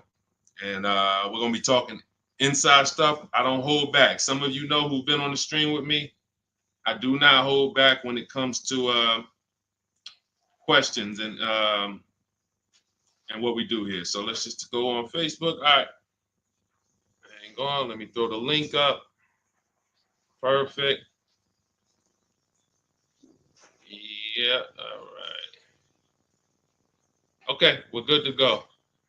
Dolan, you can bring the first question in. And let me give a new. Welcome, Facebook. We're on 4 platforms right now going live for car shopping questions and answers. Type your questions in below, and we're going to make sure we get to them. All right. It's not easy getting 4 platforms live at the same time. And we have 2 TikTok channels that we're live on at the same time. So everything we'll be talking about is out of my new digital book, Cars from Home, 7 Steps to Saving Time, Money, and Avoiding Dealerships. I have a special link for you to get a copy at 75% off in my TikTok bio, in my Instagram bio, or in the YouTube or Facebook comments for the next 30 minutes. Let's rock and roll. All right. First question comes from Scott on TikTok. I'm trying to buy a new pickup truck in New Jersey. Not sure how to do it. Well, the first thing we want to do is decide whether we're going to buy or lease. If you're keeping this truck longer than 8 years, then you should be buying. Once you decide whether you're going to buy or lease, and that's how you're going to avoid depreciation. Like you could save a ton of money on this truck, but if you trade that truck in 3 years, 4 years, you're going to lose a lot and you're going to just be buried because you're losing too much over the first 5 to 7 years of the truck's life cycle. So if you're like Deshone, I'm keeping it more than 8 years, no need for me to think about leasing, all good. Now we're going to move to what we call the equity assessment. Do you have any vehicle that you own right now that you need to replace? Because there's a word that we don't use here. Some of you know who've been on the stream with us for a while. What's the word we do not use? Starts with a T. There's a word here. See, so, and I'm moving you through this process. So Scott, I want you to see this is a process. It's not we don't wing it here. So there's a word we don't use. You already decide whether you're going to buy or lease. Let's see. Does anybody know? We might have a lot of new people on here today. Thank you, Brenda. Trade in. Brenda got it. We don't trade in vehicles. Because again, when we start talking about getting all the money on our car deals, we got to realize something. We got to get all the money from each transaction. That means the car we have right now, if we don't get the most money for that, we lost money. The loan we may be getting, if we don't get the lowest interest rate, we lost money. And the car we're buying, if we don't get the best price, we lost money. So what we do is the equity assessment. Let me know if you have a vehicle you're going to be replacing. We would make sure we go online, we go to bidders, and we find out the highest bid we can get on our vehicles. Takes us 20 minutes. 6 major websites: CarMax, Driveway, Carvana, Kelly's Blue Book, Instant Cash Offer, Car Gurus, and AutoNation. These are people who are fighting tooth and nail every day to buy cars. So we get bids from them. Now, let's move in. Let's say you don't have a car to replace. Now what do? Well, let's look at how we're going to pay for this truck. Are we going to, let me turn on airplane mode to make sure I don't get any interruptions. All right, how are we going to pay for this truck? Are we going to buy it cash, or are we getting a loan? So if we're getting a loan, then we need to see, are there any special interest rates on this truck we're looking at? If there's 0%, if there's 1.99%, that eliminates us from needing to shop for a loan. That's called a subvented interest rate. No one's beating it. So when you guys see like Honda, if a vehicle you're shopping for has a 2.99% interest rate, 1.99, that eliminates us shopping. But there's one parameter we must look at in the fine print. What's the term? Is it for 3 years? Is it for 5 years? If they give us 0% for 3 years, a lot of people can't afford that payment. Interest is great. There's no interest. It's free money. But you got to be able to afford the payment based on the term. Then we move into looking at, is this a quality truck? It's a very important step. Let me tell you what happened. People used to buy Range Rover. When I worked at Mercedes, we had a Range Rover dealer right next door. People come in and get a great deal on a Range Rover, come in, feel like, okay, I won. That truck's in the shop every 90 days. Every 3 months. Lights going off, it's on a flatbed. We had people going in that dealership, literally. Maserati had a couple models, same thing. But there are domestic models too. There are import models. There are Japanese models too that have issues. So what we do is we do a quick search, takes us 5 minutes. Nothing that I'm talking about takes more than a couple minutes. In fact, our entire process to buy cars that I teach, my 7-step system, is 90 minutes to 2 hours. You can get the best, you can get below market deals on any vehicle in no more than 2 hours. So, but we can't get a below market deal and then find out we bought a bad vehicle. That means we lost.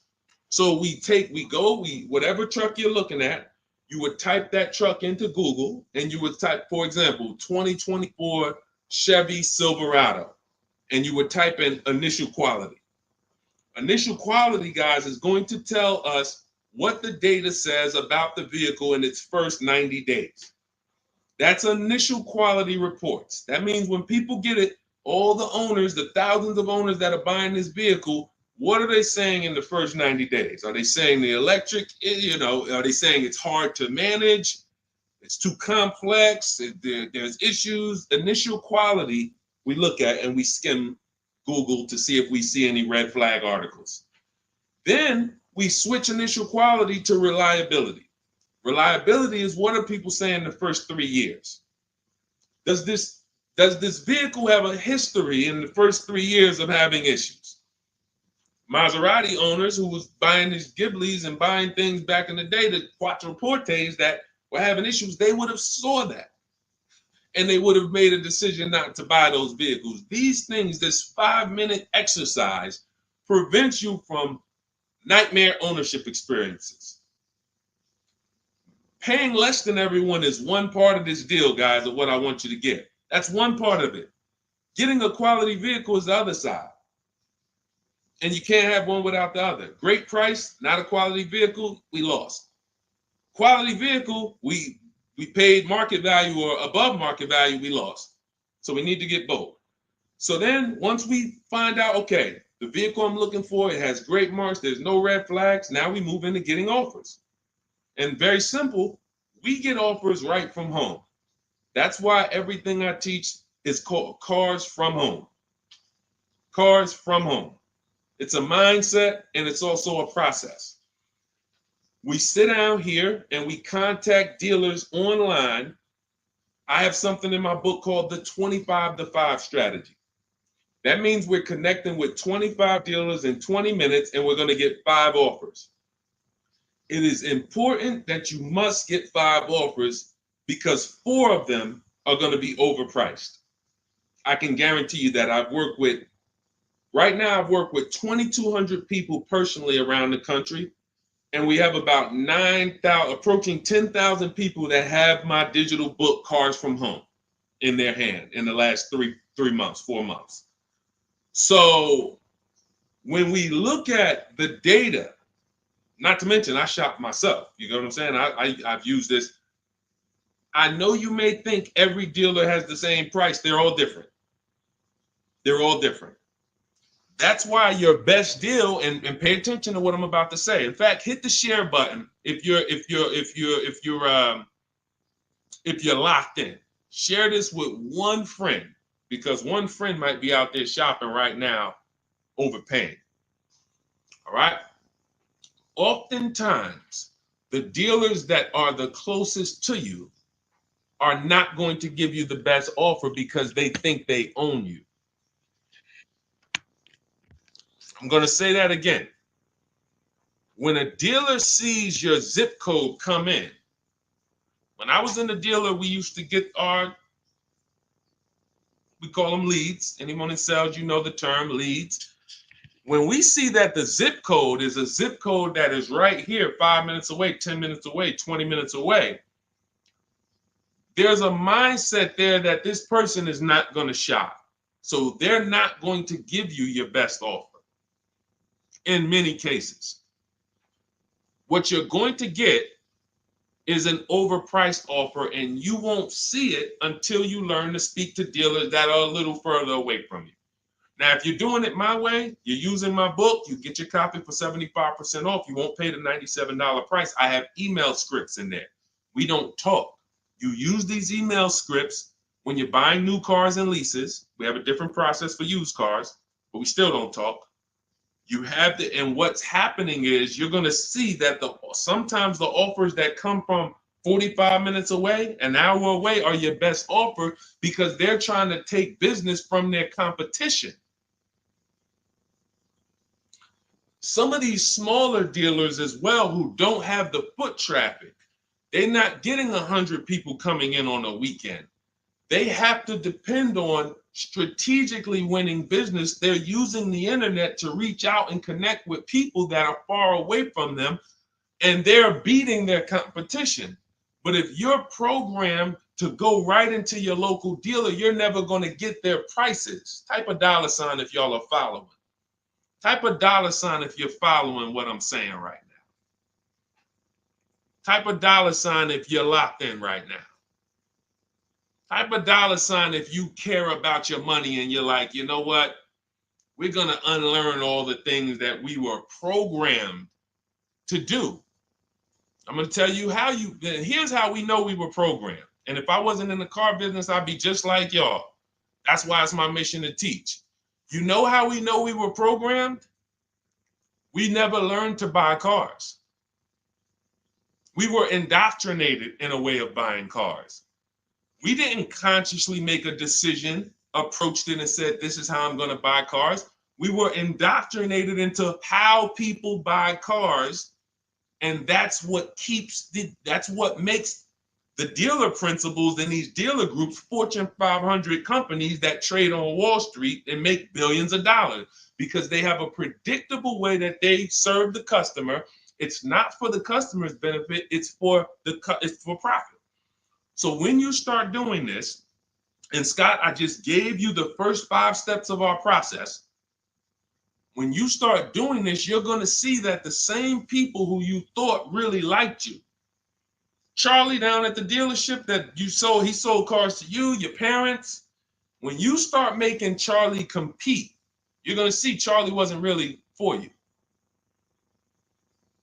You're going to see that. The same person who, man, we always bought cars from him, but when you start making them compete, things change.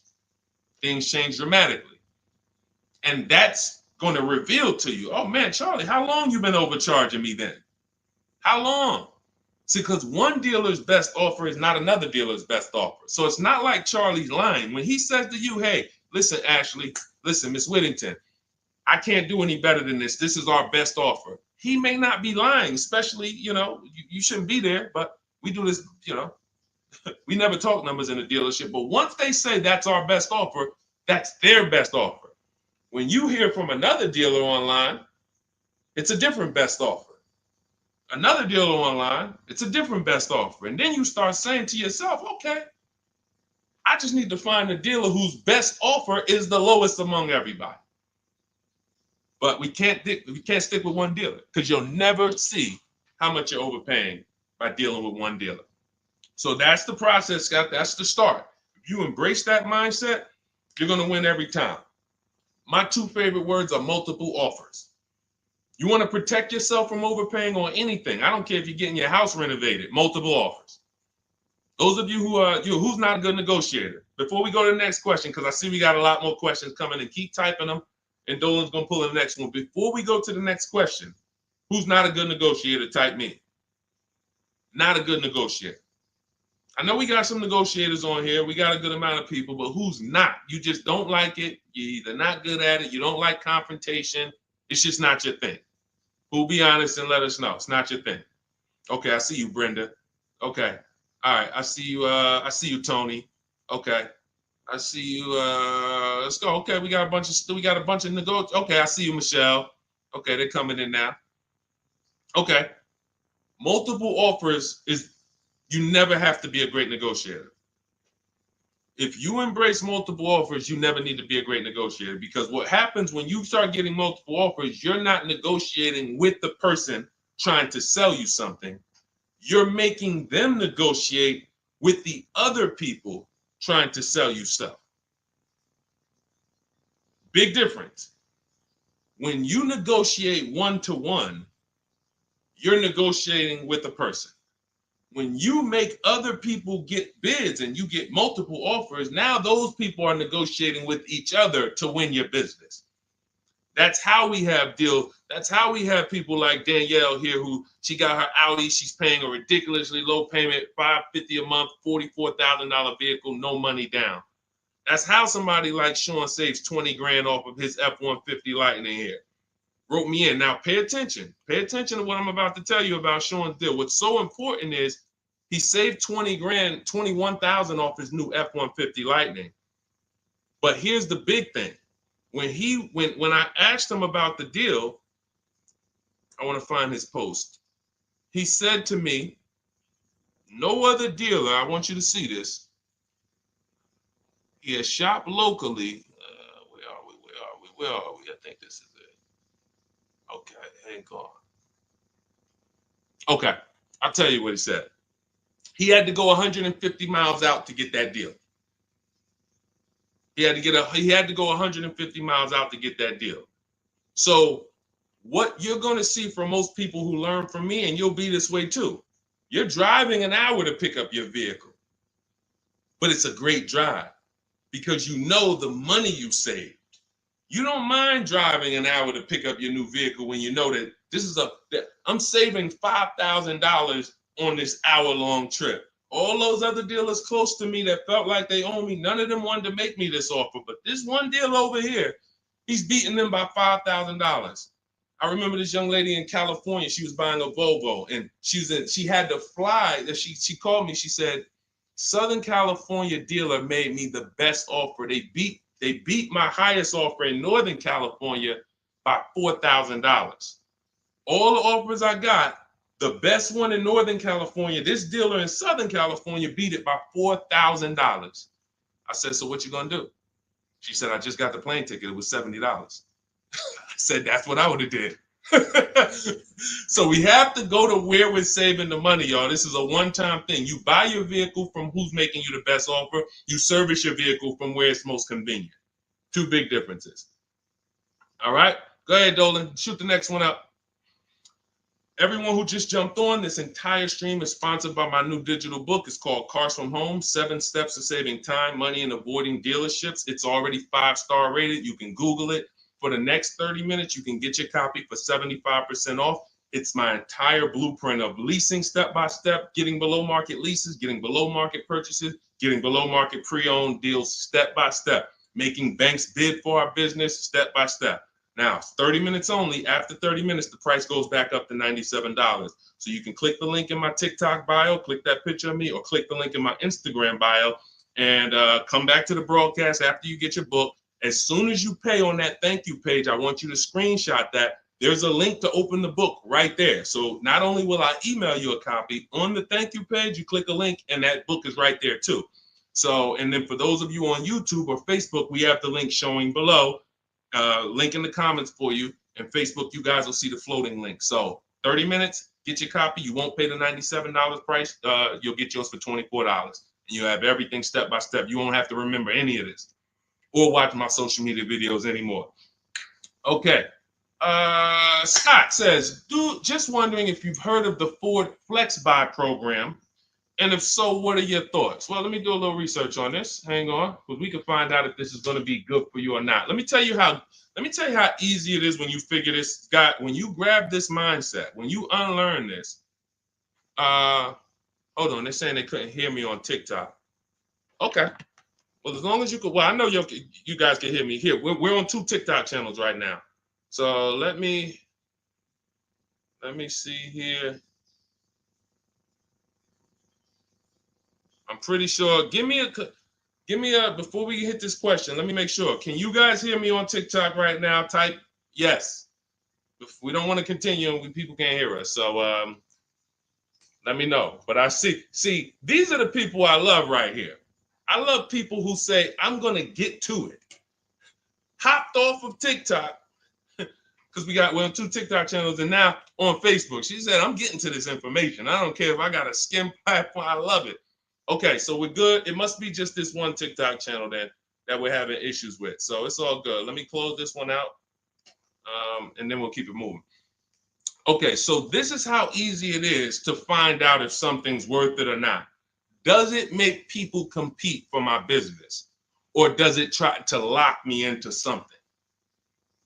The competition is what saves us money, which is why none of these websites you're ever going to see is going to create competition. I'll tell you about the used car websites. They're not creating competition. I'll tell you that. See, I don't want to skip this, but let's check this Flex Buy program, and then if we have time, I'll explain to you why those used car marketplaces we shop on, it's not competition. They're trying to sell you on variety. But let's check the Flex Buy program, and let's see how this works. Okay.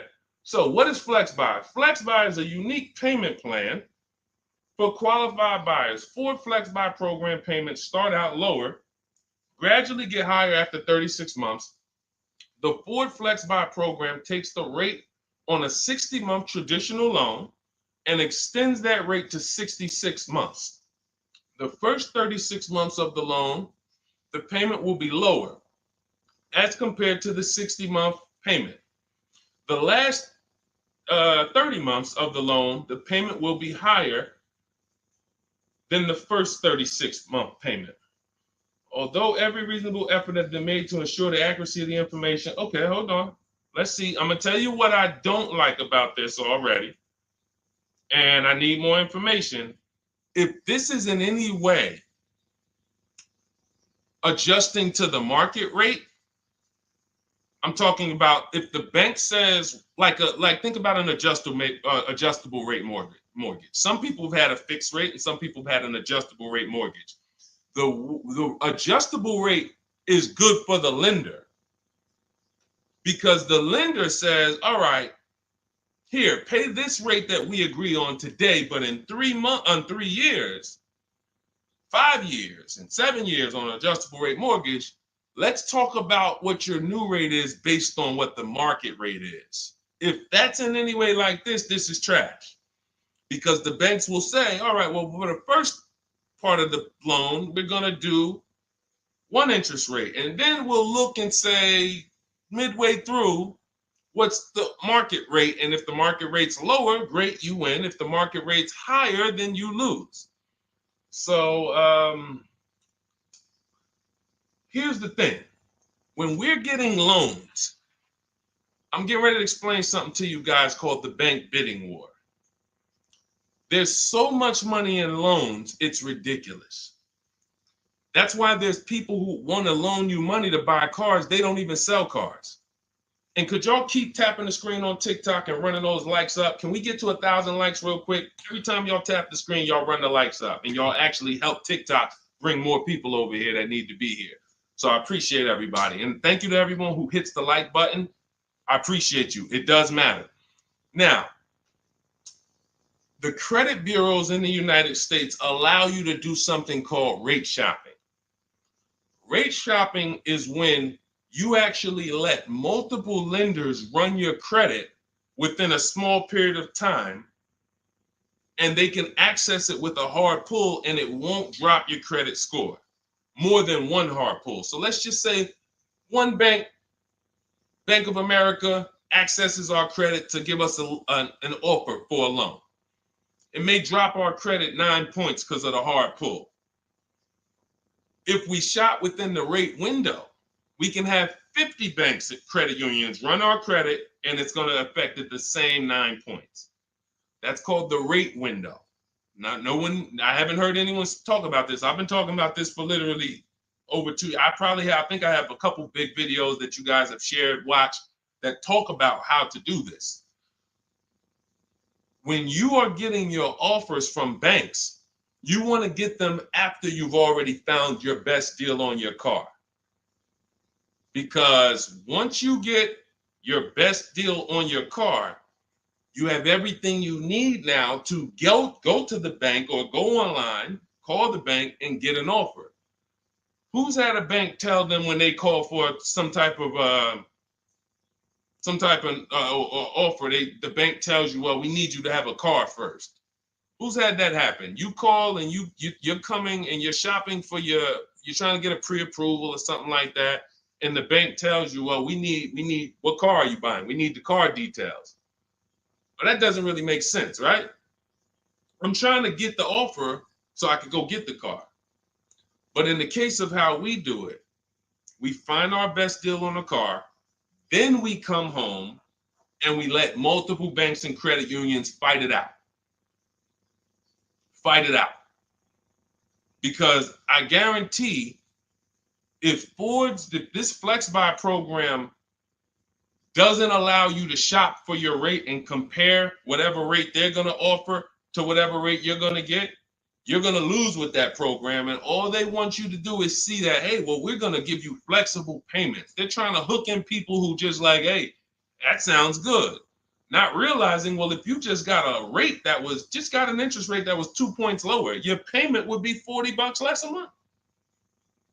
So interest rate shopping, guys, is extremely important. That's why when you get my book, I give you what's called the Bank Bidding War Blueprint. This is for you guys that are financing.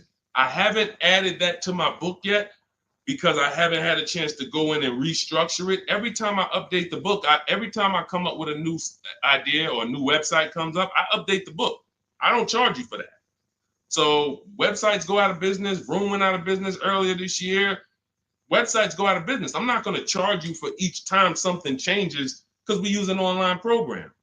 But what I did was when you get your book, you get the book, Cars from Home, and then you get the Bank Bidding War Blueprint. All this is the strategies we use to make banks and credit unions bid. I need you guys making people bid for your own sake, for your confidence, for your empowerment, for your experience. You're going to feel like I'm the prize. I'm spending $50,000 here. Why the heck am I begging people to sell me a car? Who's ever felt like they're begging people? Come on, can you take off another 1,000? Come on, can you drop it by $50 a month? Come on. You're begging people. Meanwhile, this is a 5-figure transaction. So when you flip the tables like we've been doing, like all of the people, if you're on Instagram or if you're on YouTube, you can see all of these people. You can see Zafrina, you can see Jared. Look at all these deals. People posting their numbers. Teddy, Rosalie. How does Rosalie get a 65? How much is this vehicle? How much? How does Rosalie get a $60,000 vehicle at $592 a month with no money down? How does she lease that vehicle at $592 when the same daggone Infinity advertisements we see say, hey, come put $5,000 down plus tax and you can pay that price? She did it with no money down. How? Bids. Okay? Bids. All right. Scott, if the program doesn't make people bid, it's no good. I don't care if it's flex buy, X buy, friends and family. If it's not making people bid, it's trash. It's for them, not us. Okay? I think I beat that horse down. So we can go to the next question now. Go ahead, Dolan. Remember, everybody, you have 30 minutes to get your copy for 75% off. Make sure you save my support email just in case you type your email wrong. Sometimes the book doesn't end up in your inbox. Just hit support, send them an email. My team works 7 days a week. Hey, didn't get my book. They'll get you a copy. We want the book in your inbox. We want you using it immediately. All right. This is Lorraine Celine. Thank you. I followed you in your advice on shopping for a used car, and I bought a 2007 Honda Accord at a great price. Thank you for your knowledge and advice. Amen. Congratulations. Enjoy it. Honda's a great vehicle. If you took the steps and made sure you were getting a good one, title, service records, accident history, a great Honda Accord is incredible. Even some of these vehicles, guys, long-term owners, some of you long-term owners, you need to understand which vehicles have the best longevity records. And Honda Accord is one of them. Congratulations, Lorraine. Enjoy it. God bless you. Go ahead, Dolan. Next one. Buying a Porsche Cayenne Coupe. Need help. Okay, well, you sound almost like Scott. We started with the process. How many years are you keeping the car? If I could find my, oh man, I don't have time to find it right now. I know why. There's a young lady who came. I want to tell you something how important deal structure is. Who was taught never to lease a car? I want you to be honest. Type me if you were taught never to lease a car. If everyone who's willing to be honest, again, it may sound like some of the things that I'm talking about is bad news first. That's because it is. I have to give you the bad news first, and then we get to the good news. All right. So now I see some misconceptions coming out already. I see Wanda. Okay. I see Black F22. He said you never own it. I want you to understand something about what you just said. If you're a person who keeps that car 8+ years, then you can own it. I'm going to tell you why. Cars depreciate like this. Cars drop in value like this. This is the scale. That's why you buy a car today for $40,000. 5 years later, it's worth $18,000 or $15,000. You're losing value. People care about this. You know who cares about this more than anyone? You guys, you know who cares about this more than anyone? Banks. Banks. Banks don't want to own things that do this. Now look, Black is coming with a lot of stuff right now. Let's talk to Black. And let's talk to the people like Black, because Black is somebody who will tell you never lease a car. He just said you're basically renting it. You never own it. Now let's get to the point. I want to show everyone on here. Thank you, Black. I'm glad you're here because we're getting ready to use this as an opportunity to prove a point. Let me take let's look at Ansley's deal he just got leasing. And we'll talk about mileage. You can build lease mileage up to 30,000 miles per year. So it doesn't matter. First thing people think, well, leasing, they limit you. No, you pick your mileage on a lease. You choose the mileage. I've had people who lease 30,000 miles a year, 25,000 miles a year, 18,000 miles a year. You pick the mileage. Now, whether you drive or whether you lease or buy, this is what your vehicle is doing. You're losing money day by day. So when you go and you buy a vehicle, you're losing money day by day. The reason I created the 8-year rule is for you to understand that at some point, you stop losing value day by day. You lose less value. This is what we call beating depreciation. It comes with long-term ownership. But let's look at Ansley's deal so that we can put this leasing versus buying to bed and show you how many of you have overpaid by thousands and thousands and thousands of dollars that you can't get back listening to people who tell you leasing is renting and all of these horrible financial terms. Let's go to the numbers. So Ansley gets a 2024 Infiniti truck. It's a $58,000 truck. If you're watching on Instagram or YouTube, you can see this. It's a $58,000 truck. Guys, some of you know because you've seen some stuff, every $5,000 on a loan is how much per month? Every $5,000 we borrow on a loan, 5 years, is about how much per month?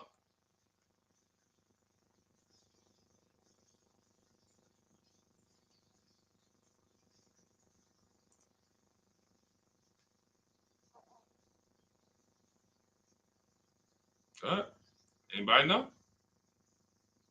Thank you, Michelle. $100. Told you, shout out to the people who tapped in, locked in, locked in. See, I love the people who are locked in. It's some people who just, they sleep at the wheel.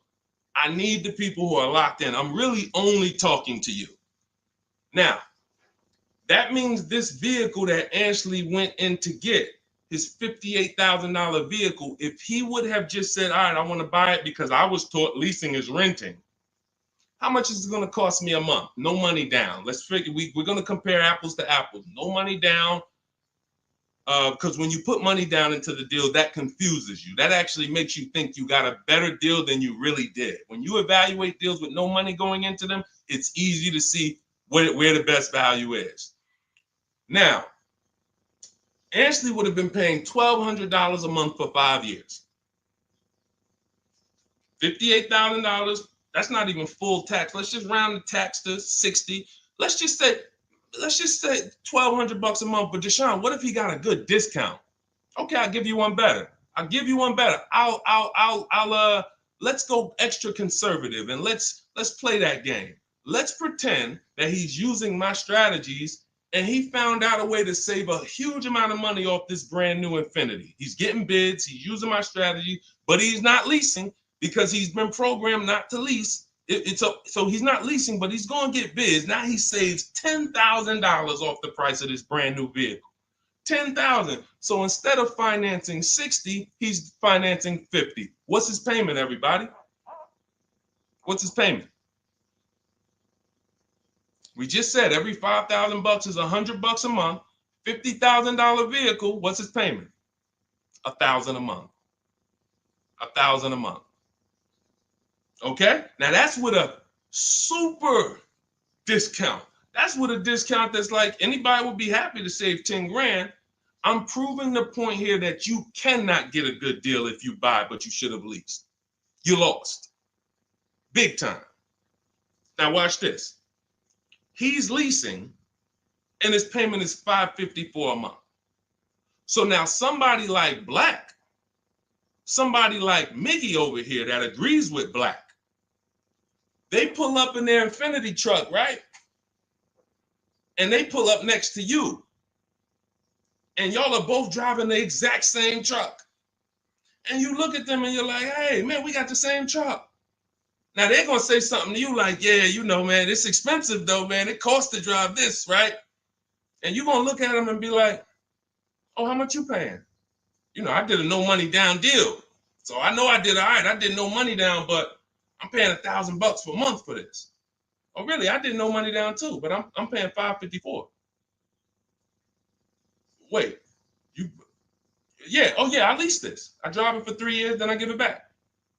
Oh, yeah, but I own this. I'm gonna own this in 5 years at $1,000 a month. This mine right here. Okay. All right. Listen. God bless you. Have a good enjoy, man. Enjoy. Now let's go one more scenario. Let's go to the person who says, Deshone, I don't buy used. I don't buy new though. I only buy used. Cool. Let's say you pull up in your new lease that you just got. And again, everyone shouldn't be leasing. That's why step 1 in my book is called the 8-year rule. It's the 8-year rule. If you are keeping vehicles at least 8 years, don't worry about leasing. You're going to beat depreciation. All of that money you're going to pay to own, all the $1,000, all these high payments you're going to pay to own, all this cash that has to come out of your pocket to own, out of your bank account to own, it'll be worth it in the long run. At least 8 years though. And the longer the better. 10, 12, 15, you really want. But less than 8, losing big time. So let's say a person says, oh, I'm going to get a used version. So they find a 3-year-old Infiniti truck just like this, but so instead of paying $60 for it, let's say they find one for $30. Let's give them a good price, good mileage. They think, oh, I'm good. What's their payment, everybody? What's the payment? Come on, stay by the keyboard. I need y'all quick because we're teaching something here to people like Black. They might not get it. I pray that they do, but they might not get it. But the people who are locked in financially, the people who understand financial literacy are going to get this. If every $5,000 is $100 a month and they buy a pre-owned version for 30 grand, what's their payment? Thank you, Michelle. 600. 600. See, he said 500. So this is how I know he's struggling. And I'm not trying to beat you down, man. I'm just saying when you're talking about something you don't understand, it's better to ask questions, not make statements. So now, we pull up. You have your new lease. You got this same deal, $554 a month. He pulls up in his 3-year-old version that has probably 1 year of warranty left. You both did a no money down deal. He looks at you and says, oh, wow, that's the new one, right? Yeah. This is the 2024. 2025. Oh, yeah, this is a 22. I just got this. I got a good price on it. I paid 30. Okay, cool. What's your payment? I pay 600 a month. What you pay for the new one, man? I know that must be expensive. I pay 554. Wait, what? Yeah, I paid 554 for this. No, you put a lot of money down, right? No, I didn't. I gave him $554. I drove off. It's understanding. That's deal structure.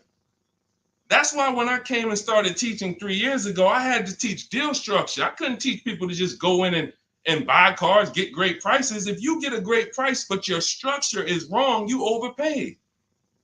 You're driving cars, you're driving older cars with no warranty. And many of people who've been taught to do this, they never even pay the car off. They trade the car in before they even pay it off. They literally, I used to have people walk into the Mercedes dealer and they look at me and say, Deshone, is that the new version? I'm like, yeah, that's the new one.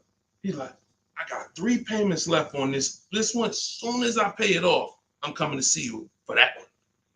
So this is a person who paid these high payments because they wanted to own. They thought they were going to own. As soon as they get their title, it's like running a marathon.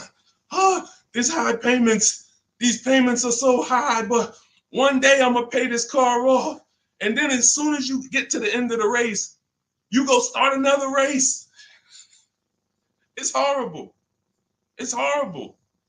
And so that's why we don't move into any other step before we get to the buy versus leasing. That's why it's step 1 in my book.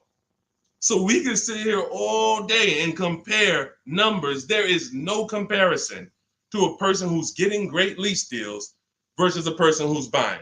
It's not even close. We're driving better cars. We're driving, they're usually always under warranty. We're paying cents on the dollar when you know how to get below market leases. I'm not talking about these commercials y'all see. That ain't nothing. We don't pay those prices. None of these people, look, you think Zafrina, who got a Jeep Grand Cherokee lease, and she paid Look, she's paying $527 a month. She's paying $527 a month. Oh no, that's Teddy. Hold on. You think Zafrina, who's paying $579 a month for a $66,000 truck, is ever going to she's not going to let this bad information get to her anymore. She's driving a $66,000 truck. So again, now let me, before we go to the next question, I'm going to just read some things from Black because he's over here typing. And I do want to give him the courtesy of reading because we just used him as a teaching moment. I think everyone learned. If you just got what I just taught about the leasing versus buying, type $sign. Just type $signs. If you got that point of me, see, no one talks to you about payments. They say things like never lease, always do this, always do that. But they never talk numbers. The reason why we go straight to the numbers is because the numbers don't lie. They say men lie, women lie, numbers don't lie. So when we go to the numbers, shout out to everybody. I see y'all. I see y'all. I see you, Wanda. I see you, Tony. I see you, Michelle. I see you, Megan. I see you, Brenda. I see you, Federico. That's the name of the game, is putting your deal on the right foundation so that you know, again, like I said, banks don't want to own vehicles. Think about that. Banks don't want vehicles that are not bringing income in. They don't want a depreciating asset on their books because today it's worth 40, tomorrow it's worth 39,800, the next day it's worth 39,700, the next day it's worth 39,600. That's what a depreciating asset is. They don't want them on their books in the short term. They're in the short-term business. And some of us are in the short-term business too. The only people that are winning long-term with purchases are those of you who keep your cars 8+ years. Because you beat depreciation. All right, so Black said, nah, bro. Okay. Keyword, no money down. You put 10 to 20% down, then it's a different story. You can't make this stuff up. Let's go. You cannot make this stuff up. Watch this, y'all. Watch this. I just compared 3 no money down transactions on the same vehicle. 3. New, used, new lease. 3, no money down. I'm telling people that when you don't put money down, you can clearly see what you're really paying. You can clearly see what you're really paying. Black comes in, he proves our point, which is he's going to put 10 to 20% down. Now he's pulling up next to you in your lease, right? You're $554 a month, brand new, fully warranted, all the latest and greatest features. Now he puts 10 to 20% down on that's $10,000 to $12,000. Think about this. He pulls up and he has a similar payment to you. So he feels like we're alike. He feels like we're pretty close. In fact, he may even feel like he's doing better than you because he's purchasing his and you own yours. I mean, you're leasing yours. But watch this. What about that $12,000 you gave him? What about that $12,000 you gave them? That's how people forget. That's why everything in the Car From Home system, when you get the book, you're going to see everything is about shopping with zero down, looking at offers, and then choosing, do I want to put money down to lower my payment? Money down does not buy your deal. I made a video about this. Some of you have seen it and shared it. People who make a down payment and think they got a deal. You have a deal before you put your money down, or you don't have a deal. A deal means I shopped all my offers, and then I found the dealer who was going to discount the vehicle the most. Now, how do I want to pay for that? Do I want to get a loan? If I'm getting a loan, what do I want my payment to be? Now I'm going to manipulate my down payment based on what I want my payment to be. That has nothing to do with the deal I got, but somebody like Black or people who move like him, hopefully we can help you get over these mindsets. But you have some very, very strong convictions, and you're confidently incorrect. That's dangerous. It's dangerous to be confident and incorrect. Dangerous to yourself and your family and your friends who will listen to this. If you are putting money into deals and thinking that you got a deal because your payment ended up being affordable, you in no way can win.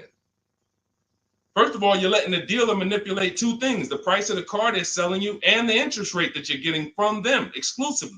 If you were just separating your loan from your interest, from the purchase, you would see that that's a losing strategy. You can't compare a person who's driving a brand new vehicle paying a low payment to a person who's paying the same payment but gave the dealer $12,000 to get to that payment.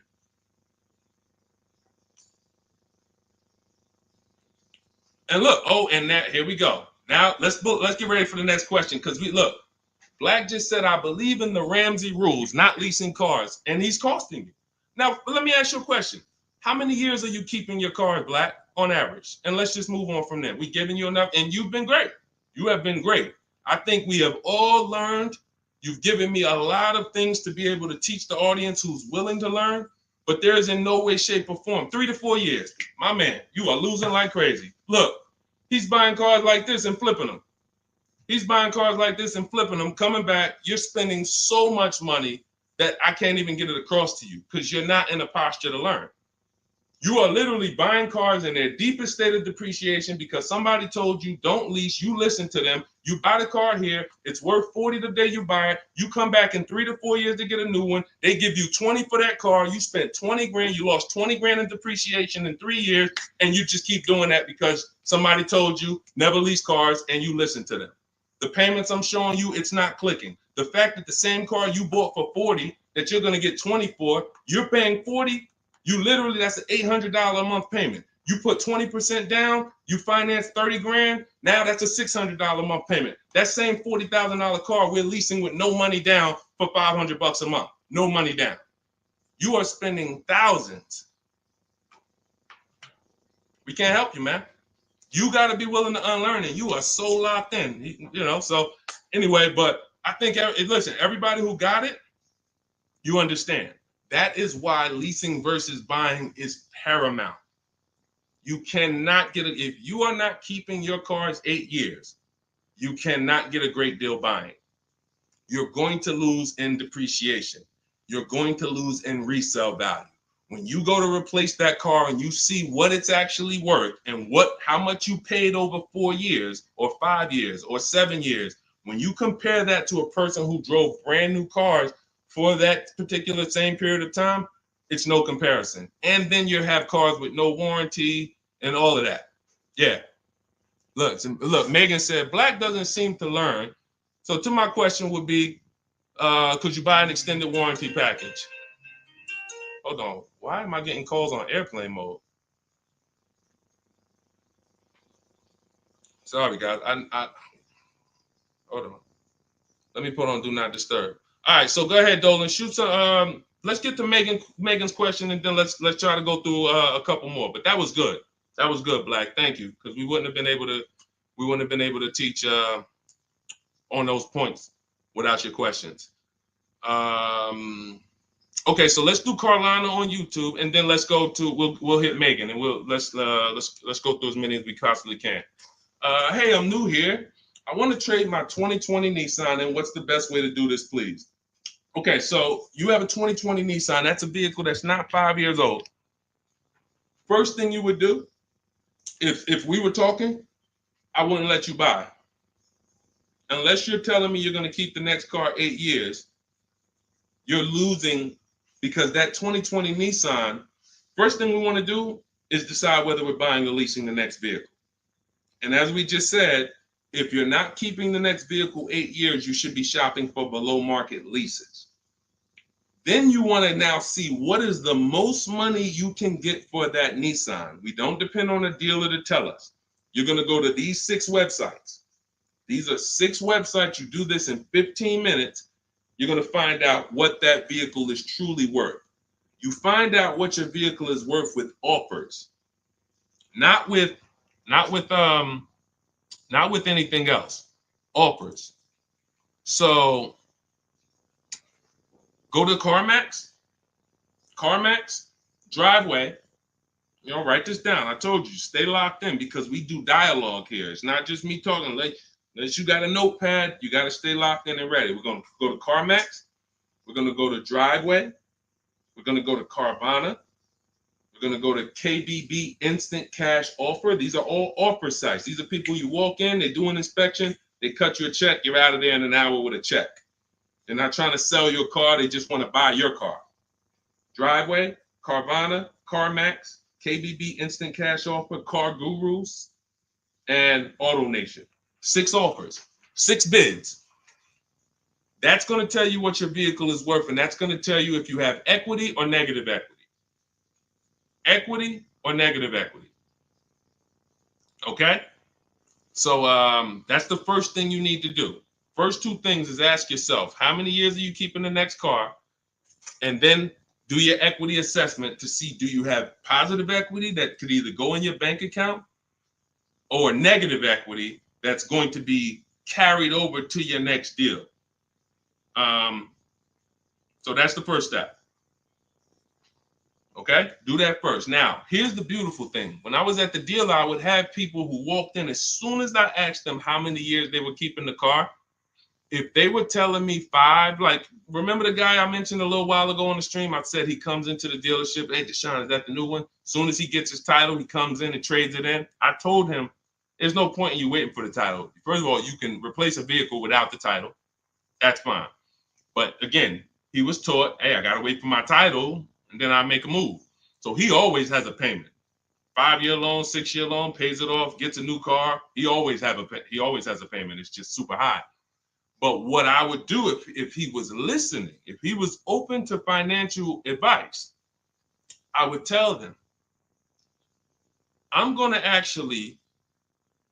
you're going to cash that vehicle out. That means you're going to sell this vehicle. We're going to give you a check for that. So whatever it's worth, 15, 18 grand, it's paid off. That's going to go in your pocket. Now, what he was used to doing was, well, whatever it's worth, don't I have to put that down on the next vehicle to be able to get my payment where I want it? And this was the best news I was able to deliver. This is why, and if you talk to anybody in New Jersey who dealt with me, this is how I've been. I've been the same way. From the minute I started learning about financial literacy when it comes to cars, I was a consultant educating my clients on how to keep the most money in their pocket and drive the best cars. When he would say, well, I say, are you familiar with leasing? And I would ask, how much do you drive a year? And he would say, I think about, maybe 13, 14,000. Say, let's go look at your old vehicle. We look at your old vehicle. We see, okay, yeah, based on what's on the mileage now, you drive about 14,000 a year. Here's what we're going to do. Whatever your car is worth, you're going to put that in your bank account. Let me show you what a competitive lease would look like. I make him the offer. He's like, wait a minute. This is my payment, and I could drive as much as I want. That's it. You could drive the same amount you've been driving.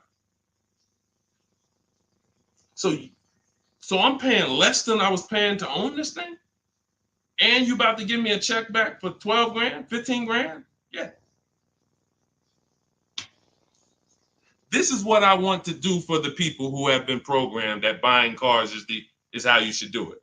Again, long-term owners, you should not be thinking about leasing. But here's how I know you need it in your tool belt, because your daughter may not be a long-term owner. Your spouse may not be a long-term owner. Your friend or whoever may not be a long-term owner. See, typically how you do things is how you teach other people to do things. So if you are keeping your cars 8, 9, 10, 12 years, you probably think everyone else is doing that. But your kids or your family members or your spouse, they may want to drive for 5 years and then they're like, all right, this stuff's starting to go wrong. You said the warranty is up and this got to cost $800 to fix, $400. Let's just go get a new one. Those are the people who don't have the values to keep a car long term, and you should not be buying cars for them. They should be shopping for. Now, both cases, you need below market deals, but it does not. But knowing how long you're going to keep the car is how you're going to beat depreciation. So all of this is in my digital book, guys. Everything I'm talking about on this stream is in my step-by-step book. A lot of what we talk about on these streams and in my social media videos is what not to do. My book is about what to do. It's like, do this, do this, do this, do this, steps, check it off the list. Next thing you know, you got below market deals from home. There's only 3 things we go into the dealership for: test drive, have our car appraised, and to pick up a car. We are not there to shop. We're not there to get numbers. We're not there to negotiate. We do all of this stuff from home. So for 30 minutes, if you visited the website already, you'll see the timer, 30 minutes, you can get 75% off your copy. It'll be in your inbox in literally seconds. And as soon as you pay, in my TikTok bio, in my Instagram bio, Facebook, we have a link floating for you. You guys should be able to see the link. And then Instagram, we have YouTube, we have a comment pinned for you guys. You'll have the book, but as soon as you pay, you're going to see the thank you page. It says screenshot this page. You'll see my support team email. Sometimes you type your email wrong. Contact support if the book is not in your inbox in literally 5-10 minutes. Also, as soon as you pay, you see a link that says open your book below. So there's 2 ways I'm delivering the book to you. Right there as soon as you buy, but I'm also emailing you a copy. But sometimes, we fat finger the keyboards and there's a letter off. So make sure you hold on to my support team's email and hit them up. Okay, good stuff. Get your copy. Listen, once that clock hits 0, the price is $97, which is still worth every penny. If I missed it, I go back and look. Knowing what I know, knowing what the people know, look at Tiffany. Look at Tiffany's deal. Look at Tiffany's deal. Matter of fact, let's show Vicky's deal. Look, thanks to your books and your methods, I was able to get my new lease for a 2024 Volkswagen Atlas SE Peak Edition with the tech package for $175 per month less than my first quotes. I did it all online except for picking up the car. I put no money down other than my first month's payment and DMV, which is probably $200, and saved over $6,000 on the life of that lease using your negotiating scripts. We have email scripts. This is what I want for you. I want you guys not just getting cars. Everybody's getting cars. You'll see people posting their car. Oh, I needed an upgrade. Look, get a bunch of likes. Hey, had to treat myself. You'll never see the numbers though. I want you, every time you get a car, I want you just as excited about the numbers you got as the car. And this will make sure you get there. Go ahead, Dolan. Shoot the next one up. Okay, Brandon from TikTok. I've lifted the Denali truck. I owe $6,500 on it. It has 163,000 miles. It needs $3,500 worth of front end work. Should I fix it or trade it? I'm the only owner. I would make sure you get a second opinion on how much it's going to cost to fix. Lifted Denali is going to have a low resale value. But here's the thing: the cost of replacement is always more than the cost to fix. Always more. So if you got a truck, and again, your truck, you got a loan on it. You got a loan on it, 163,000 miles. I teach something: you shouldn't have a loan past the 10th birthday on a vehicle. Now you're going into a lot of risk.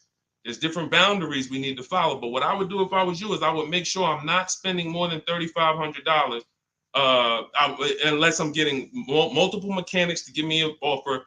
But I would see, what does it cost? What's the lowest I can pay to get this truck running? What if you pay $3,500 and it runs again for another 3-4 years?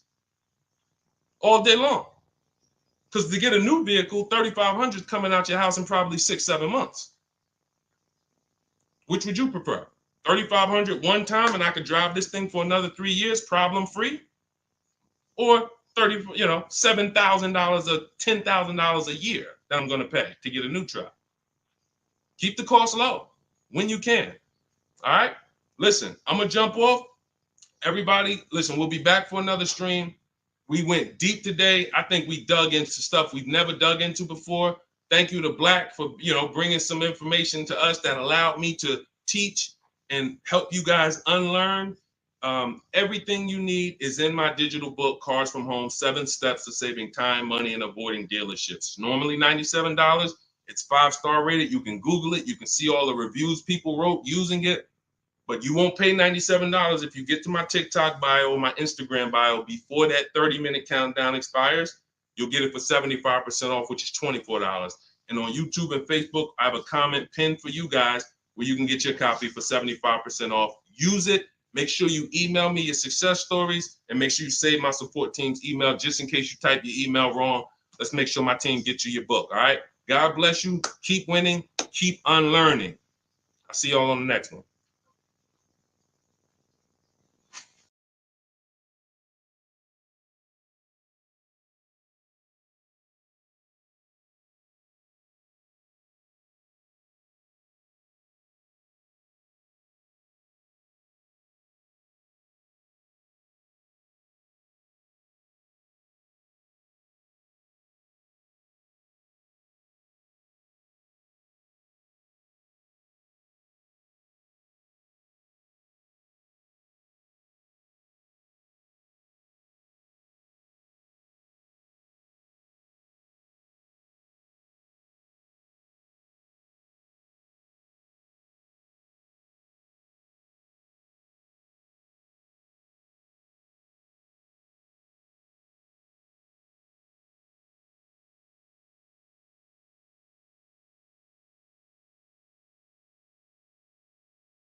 Hit go live, then we'll roll in. Jasmine from TikTok asks, what do I do when I can't afford the lease after 1 year? Great question. You want to do an equity assessment, see if you can sell it. There's two main ways to sell a lease. You could have somebody assume it. You can go to a site like Shop a Lease, and if you have a good car payment, you could list the car there and somebody could take over it, but it must be a good car payment relative to the deal. If you're paying, if you overpaid per month, then you're going to have a hard time getting someone to take over the lease. But if not, you can get rid of it there. Second is, I want you to call the leasing company, ask for your payoff, and then you're going to call, once you get your payoff, I want you to ask them if you have a third-party restriction. Those are the two questions you're going to ask your leasing company. And then once you get that number, which is your payoff, you're going to go to CarMax.com, Driveway, Carvana. This will take you 20 minutes to do. Kelly's Blue Book Instant Cash Offer, Auto Nation, Sell My Car, and Car Guru, Sell My Car. You want to get 6 offers. It's very important when you're on those sites. When they ask you, is your car owned, leased, or financed, put owned. That's going to tell you what the market value cash is for your car to get rid of it in a day. If it's greater or equal to your payoff, you can get out of it. If you have a third-party restriction, then you're going to need to take another step and you're going to sell to a local dealer. But you got to see where your equity position is first. Got to see where your equity position is first. All right, I'm going on and I'm sharing the broadcast, and then Dolan, you could queue up the next question. We're live on TikTok, Instagram, YouTube, and Facebook. So we are going to be taking questions from all platforms. The first one came from TikTok. We got a couple queued up on TikTok. So shoot the next one in, Dolan, and we'll get to it. All right, this is another one from TikTok. I have 2 payments left on my lease. What's my next step? Equity assessment. Who's returned a lease to a dealership, just dropped it off when it was done? You never assessed any equity. You didn't even know. Who didn't know that a lease could have equity that you could put in your pocket? It's not a guarantee, but many people all through the pandemic, we were showing them how to put $5,000, $10,000, $12,000 in equity in their pocket from the end of their lease. I sold my lease. End of my Jeep lease, I made $8,900. My mother made $10,200. Now that was when everything was worth 7 to 10 grand more than it's worth. That was when the market was once in a lifetime. But does not mean we will never return a lease without doing an equity assessment. If you've done it, I want you to raise your hand and say, you know what, I turned in my lease. If you ever just dropped it off, you can't do that again. You must know if you have equity, and you follow those steps that I just gave to Jasmine. I think that was Jasmine who asked the first question. That is what's called in my book, In my process, that's the equity assessment. That is what you do. Everything I'm teaching you guys is from my new digital book, Car Shopping for People That Hate Car Shopping, 7 Steps to Saving Time, Money, and Avoiding Dealerships. So every question you ask, when I answer it, it's going to be out of one of those 7 steps. And the equity assessment is step 2. You must do that before you ever return a lease for the rest of your life. A lot of you gave back thousands of dollars to dealerships and you didn't realize you were doing it. They bought those cars, put that money in their bank account when it should have been in yours. Yep. All right. Go ahead. Shoot the next one up, Dolan. All right. All right. This one's from TikTok as well. Let's go. Facebook, type your questions in. YouTube, type your questions in. Instagram, type them in so we can get to you guys. Another one from TikTok. Thinking of trading a car for a newer model. Should I keep the car and just get the new one? It's a good question. What's the benefit of keeping the car? If you were a high mileage driver, then I would tell, let's just say you said, Deshone, I'm driving 20,000 miles. Then high mileage drivers, I want you to type HM. If you do over 20,000 miles per year, even 18,000 miles per year, just type HM. Regular driver, Jason, what's the benefit of having 2 cars? It's own insurance. You're paying for one when you get your new car. I like to drive that car that I'm paying for. I don't want to be paying for a car and then I got this other car that I'm barely using. But if you are a high mileage driver, then I would tell you keep that car and get you another car. And but how many years are you keeping the car, Jason? How many years are you keeping this next car? Because depending on your answer, it's going to change my answer to you. So this car you're thinking about getting, how many years you see yourself keeping it? Let's start there. Come on and shout out to the sharers. I see y'all running the likes up on TikTok and y'all keep tapping that screen. Just every couple minutes, throw a couple taps. It really helps the broadcast. And I appreciate everybody who's helping us get this message out. I really do. We couldn't do this without you. Let's see if maybe 5 years, then you should not be buying that car, Jason. You should be leasing. And I'm going to break this down for you really quick because some of you know the depreciation curve. And the rule of thumb is when we talk about the hidden money in your car deals, my job is not to just teach you, if you're willing to listen, how to save thousands of dollars by making dealers and banks bid on your business. That's how we make sure we get the best prices. You can't get the best price. You can't make the best deal if you buy, but you should have leased. It's impossible. Because the depreciation curve looks like this, y'all. If you buy a car today for $30,000 today, I give you a car. I'm gonna show you something. I want everybody stay close to your keyboard. I don't want you to, when I ask you a question, type as quick as you can so we can keep the dialogue going. If I gave you a $30,000 car right now, put it outside your house, you don't drive it 1 mile, you don't even touch it. We go outside a year later. Is it worth $30,000? You didn't drive it 1 mile. You said, Deshone, I don't need the car, but I'm leaving it here. It's yours. You don't drive it 1 mile. Is it worth $30,000? No. So that's your first intro into depreciation, the unseen expense. Let's go a little deeper. If you put 10,000 miles on it, it's worth less, right? If you put no money in it, if you put no mileage on it, it's already lost thousands. If you put 10,000 miles on it, it's worth less, right? High mileage driver, let's say you put 20,000, it's worth less, right? Now what you're seeing is the expense you've been taught not to see, which is depreciation. It has nothing to do with car payments. It has everything to do with that. We've heard people say, oh, cars are depreciating asset, cars are depreciating. What does that actually mean? I'm showing you what that means. I'm showing you what that means. When you're buying something that goes down in value, you have to look at when it's going down, when is it losing its most value, and your goal should be to avoid replacing it while it's losing the most value. How many of you have a car outside right now, outside your house? You've had it for at least 8 or 9 years. Type the number of years you've had it. If it's more than 8, don't type 3, don't type 5. For those of you who have a vehicle outside right now and it's been in your home, in your household for at least 8 years, I want you to type the number of years. All right, we got Jason 10, we got 13, we got 8, we got 20, we got 14. Okay, so we got 10.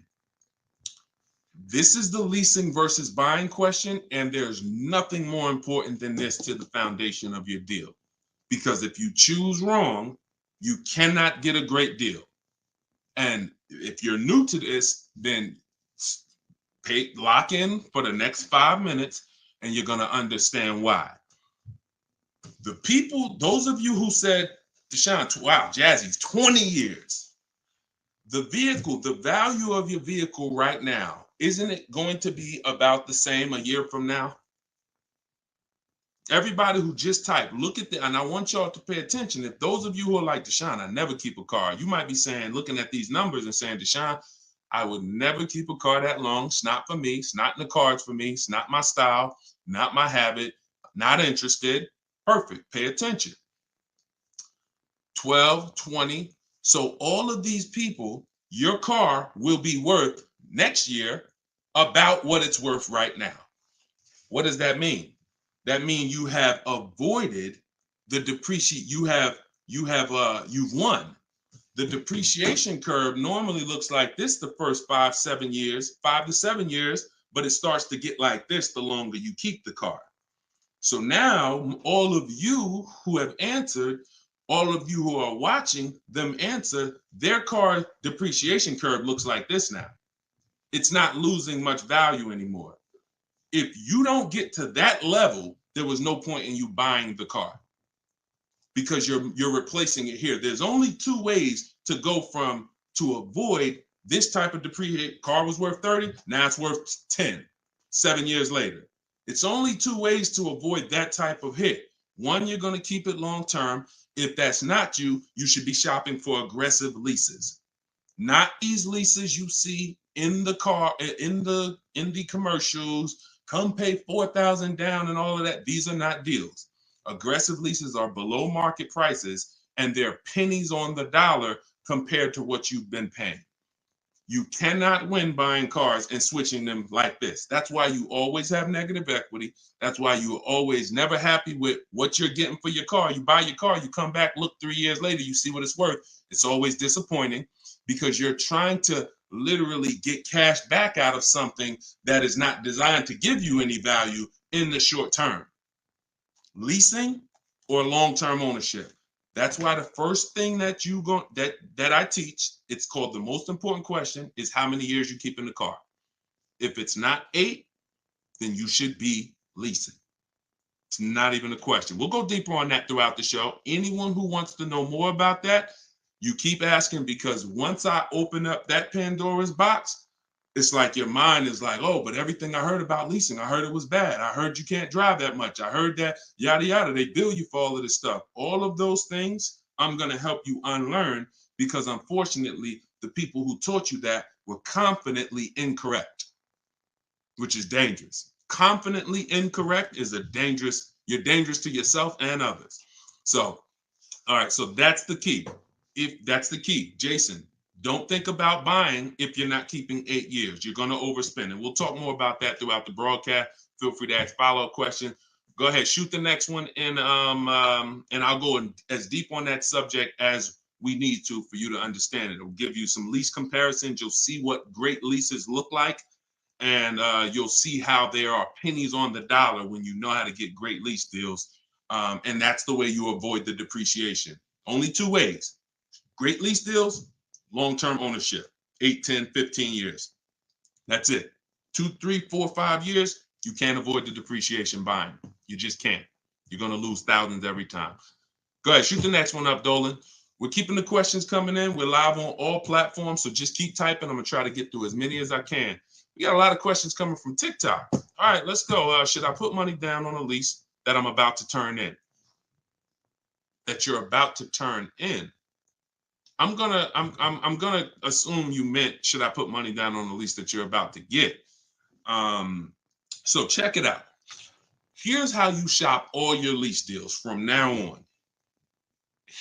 there's one thing that I never want you to say again. It's really two things, but in this subject, the other thing is trade. This is down payment. I want you to eliminate the words down payment from your vocabulary because it's been used as an opportunity to get more money out of you. Who's ever went in, thought you were making a car deal, you thought you were going to put maybe $1,500 down, and then somewhere down the lines, these hidden things come like, oh, well, you got the taxes and fees, and then you end up putting more down than you thought you were going to. Has anybody, that ever happened to anybody? Hit the raise your hand emoji or just type me if you've experienced that.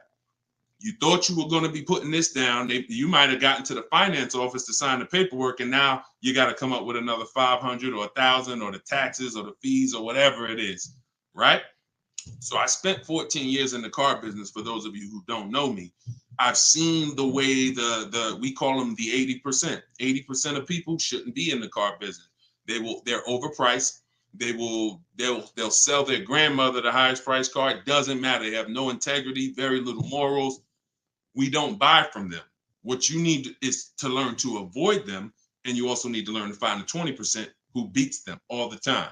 So when you shop your car leases, you are always going to shop. You're no longer going to say down payment. You're going to say this: total out of pocket. Total out of pocket. See, total out of pocket means that's what I'm giving you and no more than that. You'll see the difference. Down payment can be, that's my down payment, but what about my taxes and what about, so that gets convoluted. When you start using, hey, I'm only doing this total out of pocket, it's hard for them to switch it up, especially when you're adamantly aware of what that means. This is all the money that I'm putting out of my pocket. You could also say do it signing, but total out of pocket is probably more of a universal term. You shop your leases with 12,000 miles. Now, who was taught they limit you on the lease miles? Who was taught they only give you 10,000 miles? Because this question from TikTok, the person's asking, should I put money down on a lease? So I want to tell you how you always want to shop your car deals with no money down. That's what's confusing you. What's confusing you is when they mix the down payment and start throwing monthly payments, you are now not aware of what you're truly paying for the car, what you're truly getting. And so this is why you use what I'm telling you, you shop my way. You're never going to shop with down payments. That doesn't mean we don't put down payments down, but we do not get offers and we're not out there shopping with down payment money. Okay? So, all right, I see it's happening to you, Fouché. So you're going to get your offers with first month's payment, total out of pocket, taxes and fees in the payment, 12,000 miles per year. Once you do that, I teach in my book, I have a new digital book. It's called Car Shopping for People That Hate Car Shopping, 7 Steps to Saving Time, Money, and Avoiding Dealerships. I teach a strategy called the 25 to 5. We're going to connect with 25 dealers. We're going to get 5 offers. We do not make a decision without at least 5 offers. Because once you see, thanks to everybody who's supporting the broadcast with the gifts, I appreciate that. Once you see how different the offers are, you're going to realize you're going to see how much money is in multiple offers. You must get 5 offers because 80% are overpriced. Don't try to change these people. Don't question, oh, listen, why are dealers like this? Why are the 80% overpriced? Listen, Jim Rohn used to say, don't sign up for that battle. Why does the sun come up in the east, and, in the east and set in the west? Like, don't sign up for that. Some questions are not worth asking because they mean nothing. Just know that's what it is. 80% are going to be overpriced. This is why you are not going to get your best deal walking into a dealer anymore. You're going to sit at home. You're going to decide what you want. We call that shopping, not buying. This is step 4 of my process. We have 7 steps. Step 4 is shopping. And then once you decide what you want, you're getting it from home. 90 to 100% of your new car transaction and your leases should be done from home. That's where your power is. That's where you have the power of leverage. That's where you have the power to make multiple people compete for your business, which saves you thousands of dollars. I'm going to give you tons of examples. This works every time. How do we know? It's the way we buy everything else. Everything we buy in life, we go into the grocery store, we need spaghetti sauce. You need laundry detergent. It's a bid. You may not be aware, but I'm going to make you aware. Everyone is bidding for your business. Hey, look over here, Prego. Hey, this brand, Classico. Hey, we're on sale this week. Hey, we have the best. Y'all see what I'm talking about? Everything that we buy, especially expensive items, but even low price items, companies are competing, except in car dealers. They've trained you. They've trained me. If I wasn't in the business for years, I wouldn't know, to focus on one place and think we all have the same pricing. They made you think Nissan, we're a Nissan dealer, we're all the same price. So you might as well not even go anywhere else because we're all the same price. No, we're not. No, they're not. So when you start shopping multiple offers, you can do it by phone. I like to use email. I like to do everything copy and paste by email. But when you start getting multiple offers, you're going to truly see where all the hidden money has been, and you'll see how many of these dealers are overpriced, which is going to just make you say, from now on, I'm definitely shopping online. So but you need to do it correctly. There's some information you must give a dealer in order to get quotes online. And most of you don't know that. That's why you're having problems getting quotes, because you're not giving the dealer what they need to get quotes. So we'll go deeper on this throughout the show. But this is what we're talking about, y'all. This is all in my book. In my book, you have the 7 steps laid out. You could cue the next question up, Dolan. And for our launch, you can get it for 75% off. The book's normally $97, but for our welcome offer, our launch, I said, you know what? We're going to do 75% off for 30 minutes. So when you go to my TikTok bio, you click that link. There's a button that says, get my new book, 75% off. You get yours. You won't pay the normal $97, but it's only for 30 minutes. Once that timer goes down, you go back up to 97. Same thing on Instagram. It's in my Instagram bio. And then we're going to put the link here for you guys here on Facebook and YouTube. All right, go ahead. This one's from Instagram. If I'm keeping a car under 8 years, I like y'all using this 8-year rule language. I like that. I like what I'm seeing, y'all. Y'all really this is really absorbing. If I'm keeping a car under 8 years and will definitely go over the miles, how do I lease cost effectively? You choose the right miles. You never. I was at Hyundai. And I experienced most of what I'm teaching, I learned through being in the dealerships and just watching, paying attention, asking questions, seeing bad situations, and then asking questions to make sure I could help people avoid them. I was at Hyundai. I was a manager for 6 weeks there. And this guy came in and he was returning a high mileage Hyundai lease. It was the first one that I had really saw that I could remember. He brought it back. It had 70-something thousand miles on it. And I was just like fascinated. I said, you lease this? He said, yeah. All I do is lease. He said, man, I'm in sales. I used to buy these cars. You know, I was putting so much money in the cars, all this negative equity. And it was just like, I hated it. He said, once I got exposed to the high mileage lease, I never looked back. I drive this thing 20-something thousand miles a year, 3 years, I drop it off, I get another one. And so I said, okay. Because I had also experienced high mileage people coming back with lots of miles, but a lot of negative equity with it. Hey, Deshone, I'm looking to change this thing. How many miles you got on it? I got, 180. It's all highway. And then you look at what you owe, high mileage drivers. And I'm like, God, man, it's going to be hard because you got all this negative equity. So once he exposed me to that, I looked at his payment and I said, man, he's only paying a couple dollars more, $150, $200 more per month to have all the mileage. That $150, $200 a month is a lot less than the depreciation hit that he's taking. Again, going back to the unseen expense. We already said, we park a car outside your driveway tonight, it's 30 grand. Next, I asked everybody on here, is it worth 30,000 tomorrow, a year from now? If you don't drive it, everyone unanimously said, no, it's not. So even without mileage, it goes down. When you do regular mileage, it goes down more. Somebody doing 25,000, this is how you're destroying the value of your car. But at the same time, the loan is still staying high. So once I saw that you could avoid that with a high mileage lease, that became part of one of the strategies that I teach for high mileage drivers. This is only if you're short term. Pay attention to what Maddie's question said. If I'm not keeping it 8 years. If he was, there's plenty of cars that you can keep 8 years and just put a ton of miles on it. You're not worried about trading them or selling them because we don't trade. You're just going to get the maximum value out of it. In his case, he knows he's not keeping it 8 years. How are we avoiding the short-term depreciation? You do that with a high mileage lease. Second strategy, Matt, this is also in my book. I have 2 strategies for short-term high mileage drivers. That's one way. Shop for your lease, 12,000 miles a year, identify the best bid, and then once you identify the best bid out of 5, you have them adjusted to a high mileage lease. Second is you buy your car, or if you have a car now, you keep that car, pay that car off, and now you're going to go lease your nice car, and that's going to be your second car. I call that 2 cars, 1 payment in my book. That's what it's called.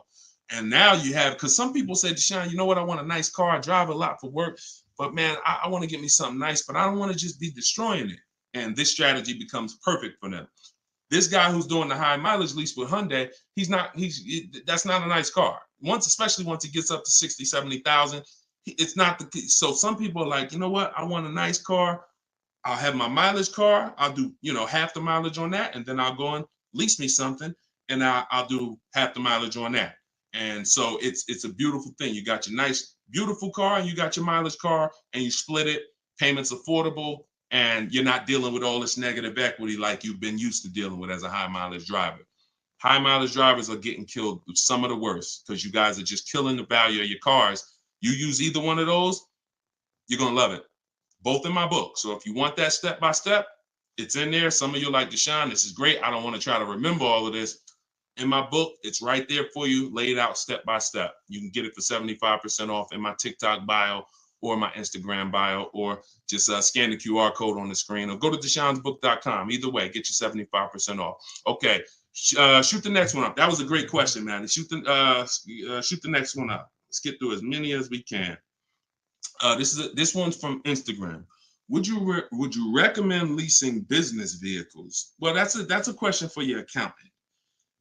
Whoever is going to be helping you benefit from having vehicles in your business name, that's the person you should be asking, which is most likely your accountant, whoever does your taxes. Here's what I can tell you, and I'll keep this very quick.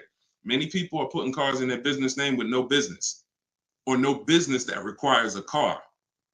Be very careful.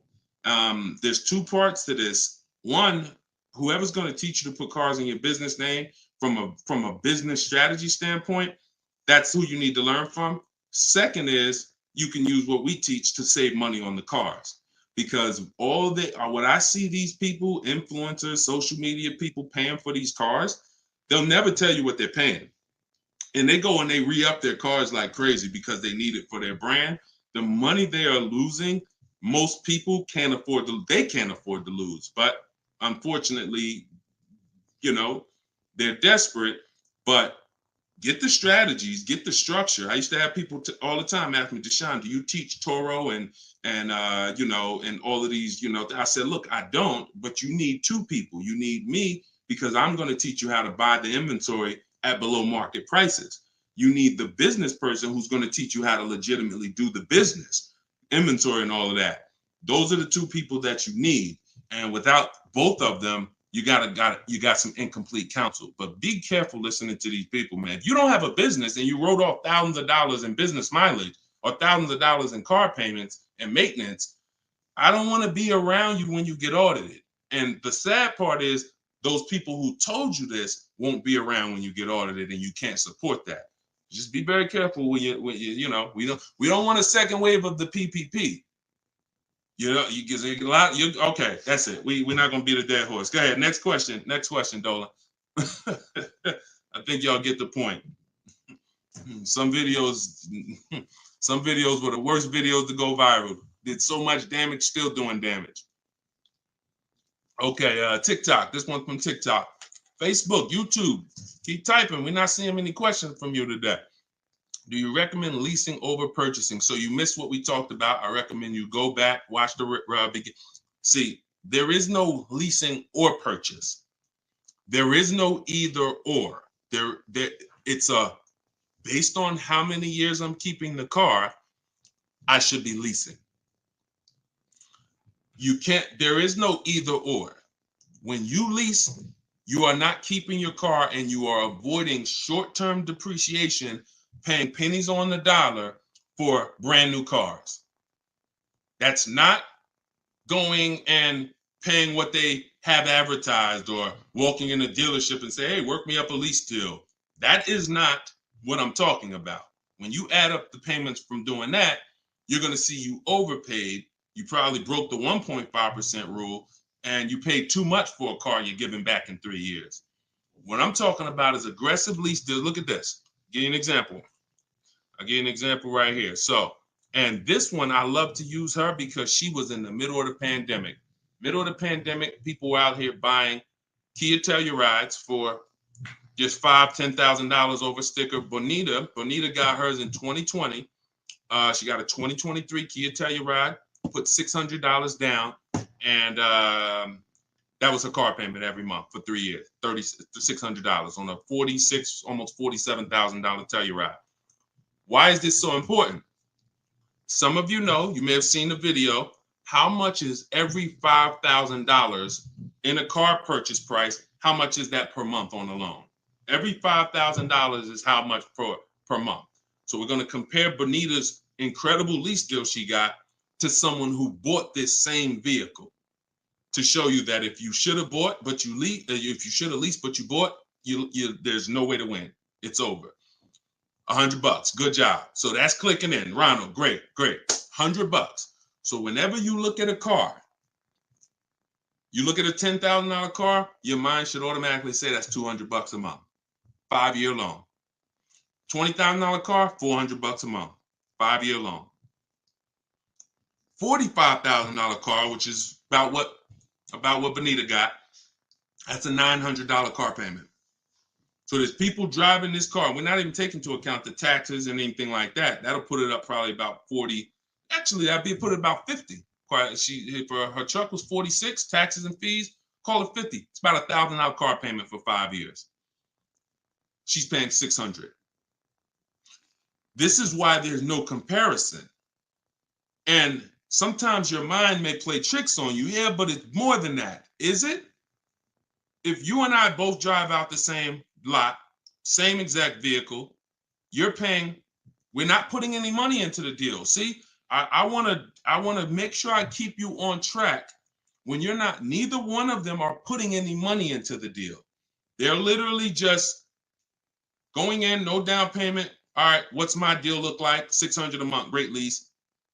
$1,000 a month, 5-year loan, no money down.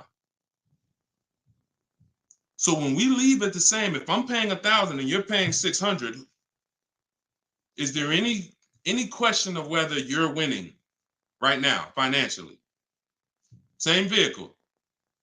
So as we drive, the only way you can eventually win, or I could eventually win if I bought, yeah, I'm paying $1,000, but I'm going to keep this vehicle long enough so in 10 years my Telluride is going to maybe worth $9,000. I kept it 10 years. It's worth $9,000 out there, but it's not losing value anymore. It's been in my household and I was able to outlive the depreciation. So now I win. Doesn't mean you lose. See, it's not like, oh, well, you lost, you should have bought. No, Bonita knows I'm not keeping 10 years. I'm not keeping 8 years. That's not my goal. Therefore, I'm going to shop for great lease deals and I'm going to pay pennies on the dollar compared to people buying. And that's my win. So there is no should I buy or should I lease? Do you recommend leasing over purchasing? I recommend leasing when you should be leasing, which means you're not keeping your car 8 years. I recommend buying when you should be buying, meaning you're keeping your cars 8 years. You're going to outlive depreciation, pay it off, and have a car that is not losing value in your driveway in 8, 9, 10 years. That's when both people win. And if you're stuck in the middle, then what I recommend is you get out of stuck in the middle because you're losing tons of money.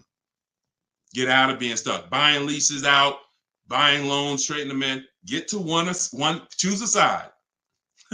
I put 2 good sides in front of you. Choose a side. All right? Good question, though. Go ahead, Dolan, cue the next one up. This was good, man. Wait, let me make sure. I'm trying to make sure I'm sharing all of this. Shout out to the sharers. Everybody getting value out of this? Type $ if you're getting value out of the show. This is what we do. All right, go ahead, shoot it up. All right, a lot of questions from TikTok today. YouTube, y'all, come on, type the question. All right, good to see you, Melody. I see. All right, when is it a good time to buy a car? Sashi, there's no good time. There's no bad time. Dealers have to make deals. See, I want you to not believe the marketing. What I want you to also do is I want you to pay attention when we do these shows. Pay attention to I don't want you shopping in an emergency situation unless it's an emergency. What does that mean? If your car was totaled, stolen, then it's an emergency.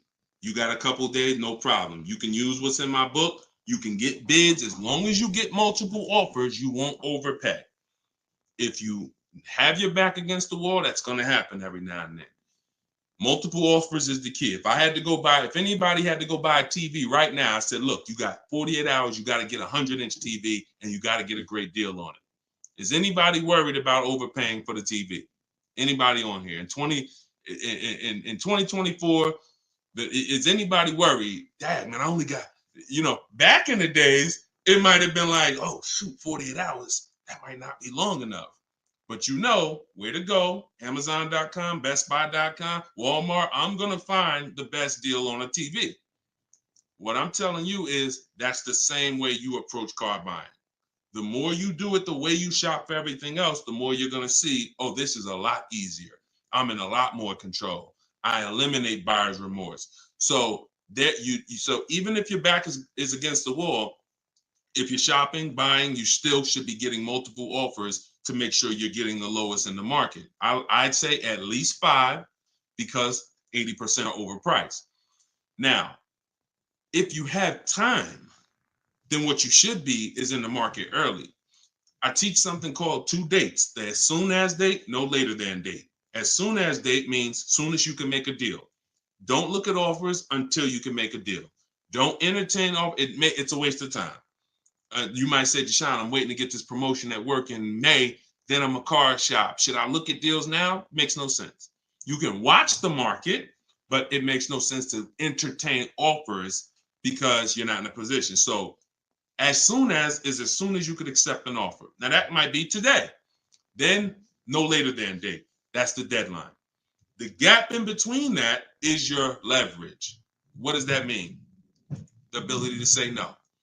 See, you're about to start shopping in a way where you can say no, and the people that are walking into dealerships usually have put themselves in a position where they can't say no. So they're walking in saying things like, I need a car right now. My lease is up. If your lease is up, call, get a free extension. You shouldn't be shopping with your back against the wall. They're walking in saying things like, man, nobody has cars. That's because one dealer they walked in didn't have cars. Maybe they went to a second one, didn't have the color they want, and they're like, man, nobody has cars. They're broadcasting that energy, which is actually that's going to cost you. When car salesmen take it from me, I was in there every day of my life for 14 years. Not every day, we had days off, but when you say things, we're trained to hear them. No one has cars. That means the price just went up. If I have a car, you're going to pay more for it. This is what the 80%, this is how the 80% think. It's a mind game. So you don't want to be there. You want to be at home. And when you have the ability to say no, now here's what you do. You reach out to dealers for your offers and you're telling them, hey, I can make a deal right now. This is what I'm looking for. But I don't need a car until July 3rd. See, that's power. That means, hey, if I got a car coming next month, I can talk to this person about it. Most times a person walks in, they need a car this week, next week. That means whatever's on the ground, that's all we can talk to you about.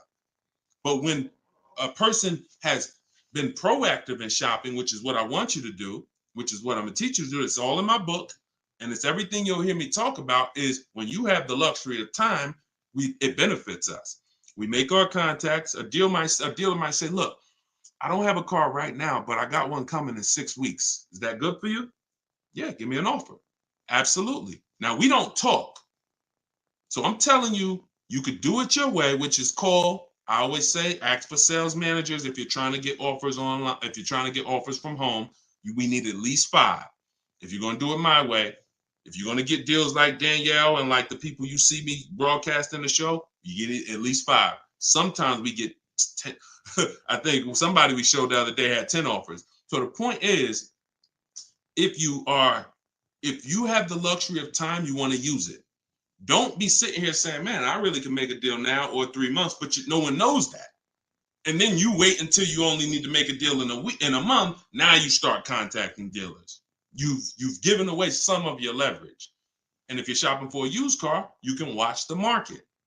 When you start looking and you can see, man, I've been watching these cars for 45 days. I see the prices. When I first came, the low side of the market was like 26. Now I see that low side is about 24, 25. So these are things you can't do when you're shopping when you need a car. So there's no good time to buy a car because dealers want to make deals throughout the month. But there is a bad time if you've used up all your leverage. And if you've used up all your time, then you must do multiple offers or you're going to get killed. Sorry to say, there's no other way to say it. If you don't know how to shop multiple offers and you walk in needing a car in 2 days, you are going to overpay. So multiple offers is always the answer. All right. Go ahead, shoot the next one up, Dolan. Great question. This one's from YouTube. I'm only able to get a rental for delivery work. Is there any cons to this method? I don't really, okay, I think you rephrased it. Is there a proper way to rent vehicles for work, or is it fixed market and there's no way to save money? Absolutely not. Renting is going to be way too expensive compared to, this is why when people say, who's heard leasing is like renting? Who's heard that? Type the raise your hand emoji or type me if you've heard leasing is like renting. It's one of the most ignorant statements that there's a lot of ignorant statements made about leasing, but that's one of them. Renting is expensive. Renting, you don't get a lot for your money. It's usually a short-term thing, 1 day, 1 week. You know, maybe if you had an accident, cars total 30 days. It's not meant to be long-term. So what I would tell you is if you were renting a vehicle, I would tell you try to go on Turo, try to find somebody who's willing to rent to you, possibly on a long-term basis where it's not going to be as expensive. Because I'm guessing if you're renting, there's a particular reason for that. But the money you're going to pay in renting, you should probably put some of it to the side, try to get you a car, cash, Facebook Marketplace, something to get out of that cycle and start to rebuild. In my book, I have a strategy of plan B, plan C for bad credit, where, you know, you can talk about cash, you can talk about buy here, pay here, even buy here, pay here, if done right, is better than renting. When I was 20, my second car, actually, my first one was a $500 car. And after I got a buy here, pay here Chevrolet Cavalier. It was, I put $1,500 down. I paid $50, I think, a week. And I paid off the car in a couple months. That car lasted me 6 years. So the key with buy here, pay here is to make sure you're getting a great car, a quality car, but renting, that if I had to rent a car and I'm in a position, I would try to find somebody on Turo, the lowest price per day, and then see, hey, if I did a long-term per month rental, how much would you give it to me for? I try to work that out, see how that works. All right. God bless with that. All right. Next question, Dolan. Shoot it up. We're getting a lot of questions, so I'm going to try to move faster through the answers. This one's Facebook. Once you have the car you've decided on, how do you go about getting multiple offers from dealers? Well, you could do it the manual way, which is I would see the only bad thing. See, and here's the thing. You guys know if you've been on, if this isn't your first time, if you've seen, you know I don't hold back. But I can't teach you scripts that I've written specifically so you don't have to talk. There's tons of scripts that I have in my book that you're copying and pasting from email, because when you're trying to get quotes online, you're dealing with trained people. And unfortunately, those trained salespeople are dealing with untrained customers that are not giving them what they need, not giving them the information. So 9 times out of 10, they assume anyone online doesn't really know how to shop online. they're defensive and they're not even going to give me what I need to make them an offer. That's why I keep trying to get them to come in. So when we do our copy and paste, we're giving them what we need. And that's the only reason I say I can't explain that to you. The only way to use that, like, all right, there's scripts for everything. There's 3 levels of contact when we're contacting online. This is my 25-to-5 strategy. You're using this for new cars and leases, not used cars. Different strategy for used cars. New cars and leases, you're using my 25-to-5 in the book. And what that is 3 contacts. First, we got to let the dealers know what we want. We contact 25 dealers online with a copy and paste template, tell them what we want. We need to tell them what we want. We need to tell them what our deadline is as soon as we can buy a car, which would be today, because we don't contact if we can't buy today, and then our deadline. And now you're going to have responses. Hey, when can you come in? Hey, when can I? Hey, when can we have a phone call? Hey, whatever. So because I used those scripts, I was able to write responses. I had to use those same scripts. Hey, Mrs. James, thanks for the inquiry. Hey, when we have I'd love to help you with this. I have a car. What would be better for you for us to talk? 1 p.m. or 4 this evening? I had to use those scripts. So I was able to write the responses to them.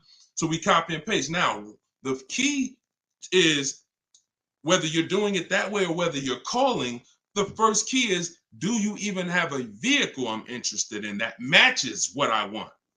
So in that initial contact, we're telling them exactly what we want. Color choices. Hey, I'm open to black, blue, gray. I'm open to a sport model or a touring model. I'm open to this. Like, this is what I like. You have to tell them that, or there's no way for them to search the inventory and get you and even see if there's a match here. So once we do that, that's your first thing. Do you have a car? Now, the benefit of doing the 25-to-5 is we're shopping out of 25 dealers' inventories. So we're giving ourselves the absolute best shot of finding something where we don't really deal with, oh, I went to this dealer, they didn't have a color I want, they didn't have the trim I want.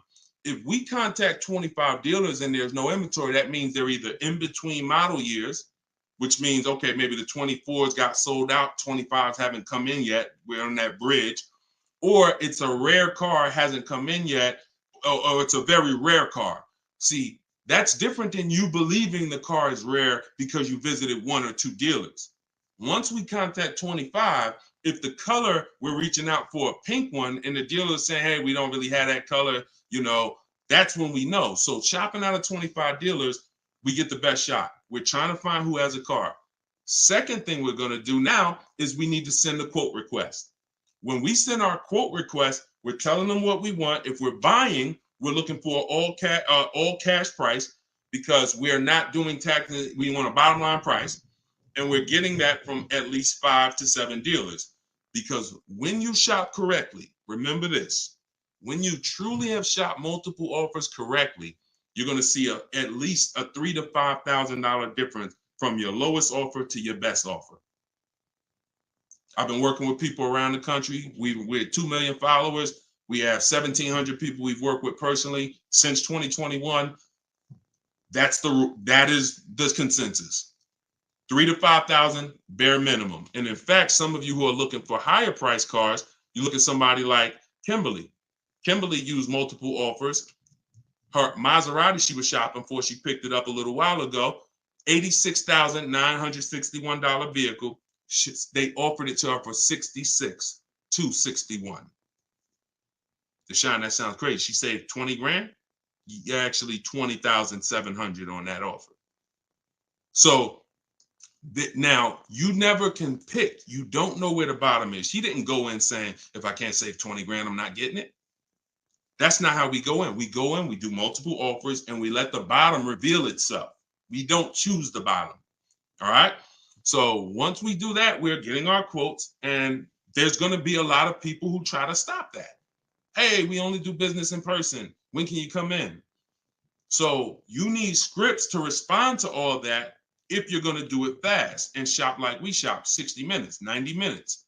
But if you're going to do it manually, then you can call sales. You can ask for sales managers and try to get them that way. But do not make a decision before you see at least 5 offers. 5 to 7 offers. Nobody who's listening to me will ever buy a car without seeing 5 to 7 offers, new cars and leases. Never. Too much money at stake. All right. So that's how we do it, Damon. That's the intro. And that's the only reason why I can't go deep on my 25 to 5, because it's totally internet based. We do it 60 minutes. So everyone who's like, Deshone, I want to use that. It's in my new digital book, Car Shopping for People That Hate Car Shopping. You can download it in my TikTok bio. You get it for 75% off as part of our launch.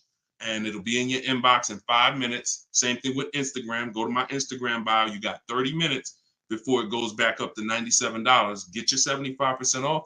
And I'll post a link. Cue the next question up, Dolan. I'll post a link again for you guys here on YouTube and Facebook. Here's the emergency link. All right. This one's from Facebook. We got another question from Facebook. Hey, I'm in the USA, originally from Canada, and no credit in the USA as yet. Should I buy a used car with cash or a new one? What I'm afraid they'll give me a high rate. What do you think best option? Hey, if you got the ability to buy a used car cash, that's what I do. I'd get a great car, spend as little as possible on it, Facebook Marketplace, because I'm not looking, if I can, to go into a high interest loan when I can get me a car and then I can build my credit. I want you to follow Haley, somebody named Shonda Martin. Her brand is called Road to 750 Plus. She's very similar to me in that she does these Q&As all the time. She's live. She's a genius. She's clearly studied for many, many years to understand. And even me using her thing, her strategies, I've added at least 80 points to my credit just from things I didn't even know. Like, and the real person who's an expert is going to show you where the blind spots are, things you didn't know. And that's what Shonda is. Some of you may follow her. She's amazing. Yeah, Cavante said, yeah, she's amazing. She is. So follow her. But yeah, I would be looking to get something inexpensive, point A to point B, little as possible. Make sure you find wherever you live, ask around who's the best mechanic in town. Ask like who does everybody know in town that, you know, fixes cars, just a good guy, good woman. And you find them and you say, look, I'm about to go pick up a car. I'm gonna buy it privately. Well, can I pay you, you know, $100 to inspect it for me? Get yourself an inexpensive car, and that'll give you the ability to be on the road. At the same time, you have the ability to have the time to invest in your credit. So when you're ready to make a power move where credit's concerned with a car, be it leasing, financing, you're good. All right. But if you go buy a car overpriced interest rate, it could really set you back. It can really set you back. It's happened to too many people. Great question. Cue the next one up, Dolan. Great questions today. YouTube, should I buy a car cash or do I get a loan? It's a great question here. A lot of great questions. This is a matter of, look, nothing that I teach is really one size fits all. That's been the problem. 8-year rule, absolutely. If you're not keeping 8 years, that is one size fits all. That's why it's called a rule. You should be leasing if you're not keeping your cars 8 years. If you're buying, you should be keeping them more than 8 years. But when it comes to the cash or loan, here's what I've experienced. And the people who pay cash or don't pay cash, this is kind of what weighs it for them. What are they doing with, what are you doing with your money? Is your money making you money? If your money is making you money, I would have people come in the dealership, clearly had the ability to pay cash, because I would ask them, you know, so how are you paying for the car? And they say, you know, I'm thinking about, you know, writing a check for it, but I'm, you know, what are the rates? And if we had a special interest rate from the bank, like 0% or 0.99%, 1.99, 2.99 even, they'd usually take the bank's money so that their money could keep making money for them. So if that's you, and the rates are low, that's why whenever we shop for a car, you always want to check, are there any special interest rates? That's the first thing. I teach something called the bank bidding war. It's not just dealers that bid for our business. It's banks and credit unions too. So in the bank bidding war, there's 3 rounds.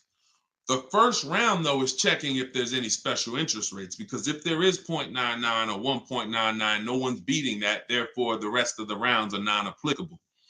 So if you can use the money cheap, that's when you use the money and you let your money keep working. Now, another person, a different person, Deshone, I'm not really investing my money. You know what? I just kind of like to keep things to a minimum. I got my cash over here. Okay, then. I would still, if the money was cheap, consider it, because we could be coming into days where cash on hand becomes a little bit more important. But it's really about the cost of the money. If rates are high, 6, 7, 8%, 9%, 10%, then you want to put as much down on these cars as possible. If you're buying them, you want to put, you want to pay them off if you can, because the money is expensive. So it really depends on the cost of money. People, when the cost of money is cheap, they benefit from that, and I would think that those principles will work for anybody, and that's, you pick and choose which one of those situations fits you. But if you check the special interest rates, that usually puts it to bed. You see 0.99, it ain't no reason. Why would the bank's basically giving you free money to use. You can keep your cash on hand and still get the car. So I know some people don't believe in that. They don't believe in interest, but here's the thing. There's something called opportunity cost. Interest is not the only loss. When you're talking financially, opportunity cost is important. When you put 30 grand in a car and it gets you, we already talked about this.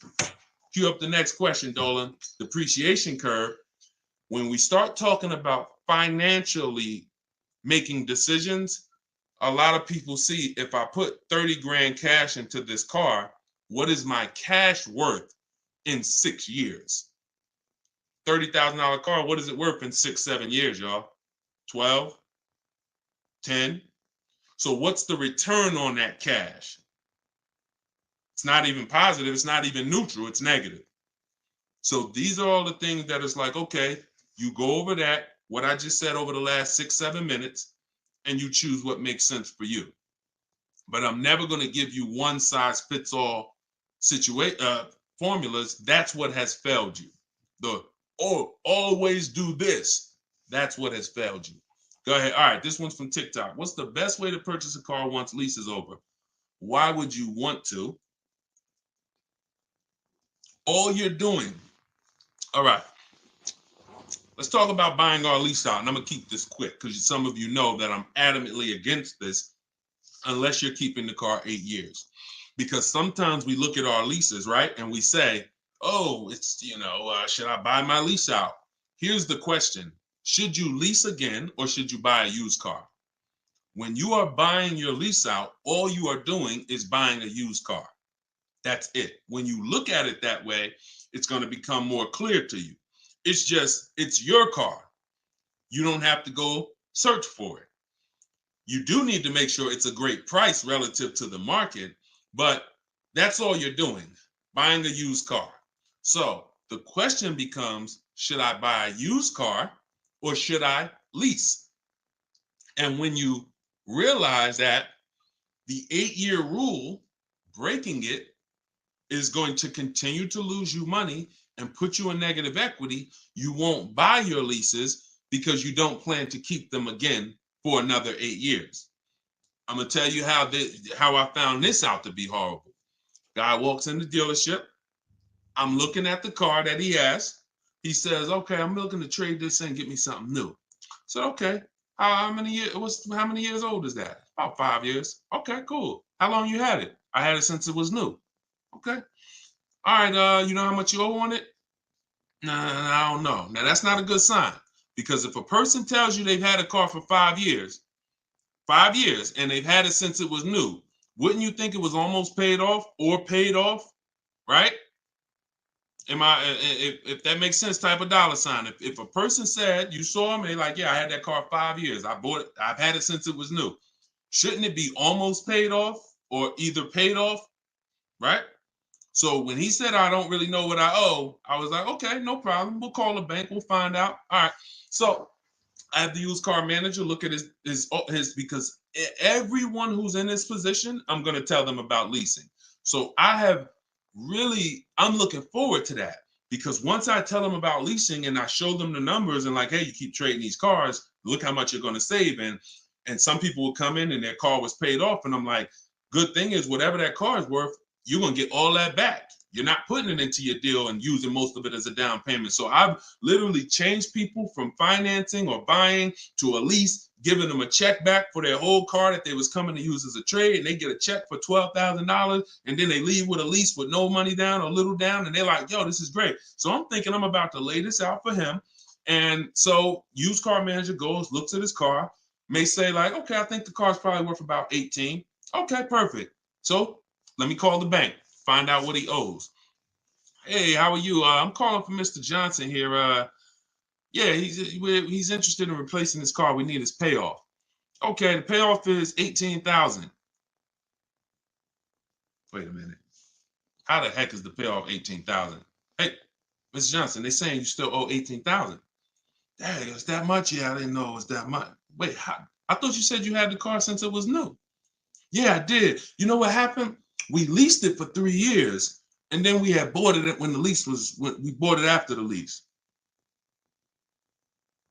That's how I learned how bad this was.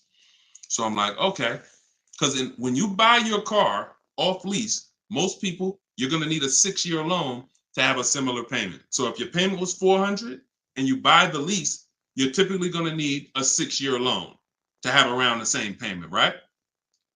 So picture this, 3 years to lease it, then you get a 6-year loan. 6 plus 9 is what? 6 plus 3 is 9. Anybody on here signing up for a 9-year loan on a car? Anybody? We got a lot of people on here. Anybody on here signing up for a 9-year loan? No? Okay. Room's quiet. So we've never signed up for a 9-year loan. Look, she said, heck no. Right. We never signed up for a 9-year loan, 9 years of payments on the same car. Yet when we buy our leases, this is what's happening. So you look and say, all right, you bought your lease, you put 6-year loan, so you leased it for 3, then you paid it for another 2, that's 5. Now you're tired of it. Yo, man, I've been in this car, let me go trade it. Problem is, you still have 4 years left of payments. That's why buying the lease is horrible. One situation where it makes sense, if you're keeping it 8 years. That's it. If you're going to keep it another 8 years from the day you buy it, then potentially go ahead. Because all it is again, buying a used car. If you said to Sean, should I buy a used car or lease?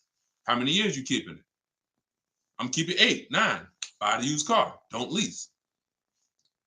So preaching the truth. Thank you, Kevin. I'm glad, man. And hopefully these stories will stick in your head. So when you encounter these situations, you know, when someone says to you, hell, man, I'm thinking about buying a lease, you'll never forget the story. So this has nothing to do with getting the best deals. This has everything to do with having the best deal structure. So I'm glad that clicked. Go ahead, shoot the next one up, Dolan. Oh, I see we already been on for. All right. We'll do a couple more. I'm trying to get through them as quick as possible. Y'all, if y'all like Deshone, I love to know everything you teach of how you shop for cars. Everything I teach is in a step-by-step way. In my digital book, Car Shopping for People That Hate Car Shopping, 7 Steps to Saving Time, Money, and Avoiding Dealerships. Everything we do is a bid. We're buying cars and leasing cars in 90 minutes, 60 minutes. When you get good, you'll be able to do this in like 45, 60 minutes. You never spend more than 30 minutes in a car dealership. You're at home. You're the prize. You're getting bids. You're no longer negotiating one-to-one where you're in a losing position. When you're getting bids, you're in the winner's position. So you can get your book for 75% off as part of our launch. So we want to do 75% off. It's normally $97. In my TikTok bio, you can grab yours. It'll be in your inbox. And some people say, before I get to this next question, Deshone, is it in print? There's a lot of reasons when you use it, you'll see there's no way this book could have been printed. One, things change. Vroom was one of the companies that we used to use for bidding. Vroom's out of business. if we had 100,000 books out there in your houses that you all paid for, now it's like, okay, what do we do, y'all? That's obsolete. Now that's when you hear people say, hey, you need volume 2. I know just 6 months ago that I asked you and told you that I was going to solve your problem with volume 1, but that's no good anymore. Volume 2, get it today. We're not doing that. And there's nothing against them because, again, they did what works, but we didn't want to do that. I wanted to be able to update this book on the fly. What I did when Broom went out, I updated the file. Everyone's book was updated. And there's also links in there. There's links to videos. Like I said earlier, you have my scripts in there. That was all stuff. You're going to be copy and pasting this. There's no way I could have did that in a physical book at all. All right. What do you think of swap a lease? If you can get a great lease deal, absolutely. Absolutely. We always compare, divide the monthly payment into the MSRP. The 1% rule has existed way before I started, way before I even got in the car business. The 1% rule said if you can lease a car for less than, for 1% of the MSRP, no money down, no money out of pocket, just, covering the first month's payment, you stole a car. Coincidentally, every lease I've ever had was under 1%. I paid $330 a month for my $35,000 Jeep Grand Cherokee Laredo. I paid $325 a month for my Infinities, then $345. Then my highest one was $390. And that was a $45,000 vehicle. So these are under 1% leases. In order to get 1% leases, you need to shop multiple offers, but you also need a great lease program. So what we always say is under 1% is a steal. You'll see there's 3 categories of leases. Steals, great value. Those are under 1%. Great deals. Those are between 1% and 1.5%. And then where it's time to chill, over 1.5%. You're paying too much for a car you're giving back. So if I was taking over someone's lease, I'm judging it by the same thing. Leasing is a value play. How much car can I drive for that payment? It's the ultimate way. The lower that percentage is, the more you've leveraged your money into a great car. So yeah, I'll check swap a lease, definitely. Go ahead, shoot the next one up, Dolan. This one's from TikTok. Can I sell a leased car? Who didn't know you could sell a leased car? Type me. My cousin left me his 2020 Toyota Highlander with 2,000 miles, so I need to get out of my lease. I don't need 2 cars. Okay. Equity assessment. Call the leasing. Matter of fact, I'm not going to repeat it because I already talked about this at the beginning of the broadcast. So after the broadcast, go to the YouTube page. You'll see it. I think it was either the first or second question. So within the first 10 minutes, I talked about how to do the equity assessment. You're going to follow that process. And this is all in my book. If you're like, Deshone, I don't even want to watch the video. Is that in the book? Absolutely. Because everything I'm teaching you is out of 1 step in my 7-step process. So the equity assessment is step 2. After we decide leasing versus buying, that's step 1. That's the most important question. Foundation of your car deal is, did I lease when I should have leased? Did I buy when I should have bought? Once you pass that, now if you have a car to replace, you need to do an equity assessment to see, do I have equity? Am I at a break even, which means I can get out? I'm not going to make any money, but that's fine. I can get out. Some people got a lease. I could get out the lease early. You technically can't do that because you're breaking a contract, but if you can sell out and break even, then you can get out early. Or do I have a negative position in which case I can't get out early? In the case of a negative, if you have a negative position on a lease, you can't get out early without penalty, without those payments. But if you're a negative equity on a finance, then that's different. There's no negative equity in a lease. I know we kind of use these terms interchangeably. Negative equity is only with a finance because you have to pay the money. With a lease, if what I get offers for, if it's below my payoff, then I just stay in the car until the end. I don't have negative equity. So you do the equity assessment, and hopefully you can break even. And the good thing about Toyota, if they haven't changed it, and I remember right, they don't have a third-party restriction. So you should be able to, if those offers you get are what you owe or higher, then you should be able to sell that car right to CarMax or Driveway or AutoNation, whoever makes you the highest offer, and you can be out of it literally. You do that today, you could be out of that car tomorrow. All right, so keep me posted. Go ahead. Shoot it. See, we're over an hour. And I know Dolan, we always try to keep the shows an hour, but it's like the questions start rolling in and it gets good. Go ahead. Shoot another one up, Dolan. We'll wrap in a second. Facebook. When you go online to build and decide on needs and wants, you look at the cash price, not the lease price. We don't look at any price online. Pay no attention. Nothing online is a deal, y'all. No commercial. I don't care what you see. Deals are like this. Hey, look, this is their offer. Look, this is what we gotta. Can we do it? What? Can you get them up any? Like, will they come up any at all? Nah, man. They said that they made this, and it's like, shoot. All right, let's see if you get another. Can you get another $10? If you get another $10 a month out of them, just take it. If not, then do the deal. That's a deal. You don't repeat it. You don't. I used to have to tell certain people, when you got a real deal, hey, when you come back, I'd love for you to send me friends, family, but don't tell them what you're paying, because I probably can't duplicate that, honestly. That's a deal. The whole opposite is what they advertise to you. Deals are not advertised. Deals are when the dealer makes little to no money. Little to no money. That's a below market deal. If they're putting something on a commercial, that means the dealer doesn't mind if 80 people come in and get that offer this month. You have the money down? Yeah, I want to pay the $460 a month. Okay. You have the money down? Yeah, it was $3,400, right? Okay. What about the taxes and fees? Because that's small print. All right, how much is that? That'll put you probably about another $3,200. And then I could be at that payment from the commercial? Yeah, definitely. Okay, let's do it. That's not a deal. That's not nothing special.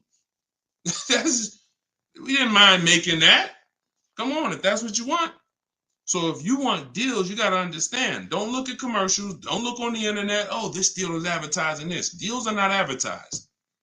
Let that set. All this marketing that has worked on, come at the end of the month. Imagine being in a business where your customers were trained to come at the end of the month. Imagine if you had a pizza shop, a car wash, and that happened. You knew that the industry was so good at marketing that you knew the last 3 days of the month, your car wash is going to have lines around the corner. That's marketing. So dealers make deals when they're like desperate. I want to see. Nobody's here. So don't pay attention. Don't pay attention to that. Just follow the process. Oh, I see you got the book. Just follow the process. If it's not written in there, Ty, don't add to it. Don't add to it. If Deshone didn't say, go to this website and look and then write that down, don't do it. The whole purpose of why I wrote that book in that way is to take the guesswork out of it. If you find yourself like, okay, what should I do here? All right, I'm going to do this. You're probably off my path, because my path is very rigid. It's like a McDonald's system. You hear that beep, the nuggets are ready. Oh, don't change it. And then you'll get the results. We call that trust in the process. Great question. All right, y'all. We just hit an hour and 10 minutes. Y'all, I would love to do this all day. We are going to continue to do these broadcasts. Once the questions start coming in, I don't want to discount any questions. So I wish some questions I could just answer in 30 seconds. It's not possible without me just cutting it short and then you not getting the value out of it. So we try to get through as many as possible. For everyone who wants everything I teach in one place, you can get everything in my social media videos. But I think what you understand now from being on the broadcast is there's lots of different situations. So when you're moving through my social media video, you're saying, oh, he's talking about leasing here. He's talking about buying a used car here. He's talking about banks here. He's talking about high mileage here. All right, that means I got to try to piece this together myself. Same thing with the broadcast here. If you're like Deshone, I want everything in one spot, step by step. It's all in there. Leasing's in there. The high mileage paths are in there. The new car purchase paths are in there. Used car purchase paths are in there. And step 7 of my book is delivery. So you shouldn't be thinking, oh, I'm gonna read the whole book, then I'll start shopping. No, it's action guides. It's essentially a big checklist. Do this, do this. By the time you get to step 7, you should be picking up your car, getting ready to have it delivered. So that's the way it is. You don't take a quiz at the end. The quiz is, if you did it right, your car's on the way. So everyone can get your book for 75% off as part of our launch. It's in my TikTok bio. Grab yours, use it, and please make sure you email me your deal. As soon as you make your deal, send me an email. Deshone, check this out. I don't want to see just the car you got. I want to see the price you paid. You're going to have price assurance, and I'm happy to be on this journey with you. So get it in here. I'm going to send this link. I'm going to type the link one more time for you guys here on Facebook and YouTube. In case you missed the countdown, I just typed the link. You can grab it there. TikTok, Instagram, it's in my bio. Click that website and then click that button that says 75% off. So until then, thank you, Ty. Great questions today. Great questions. All the questions were good. And I'll see y'all on the next broadcast. We'll keep this going. God bless y'all.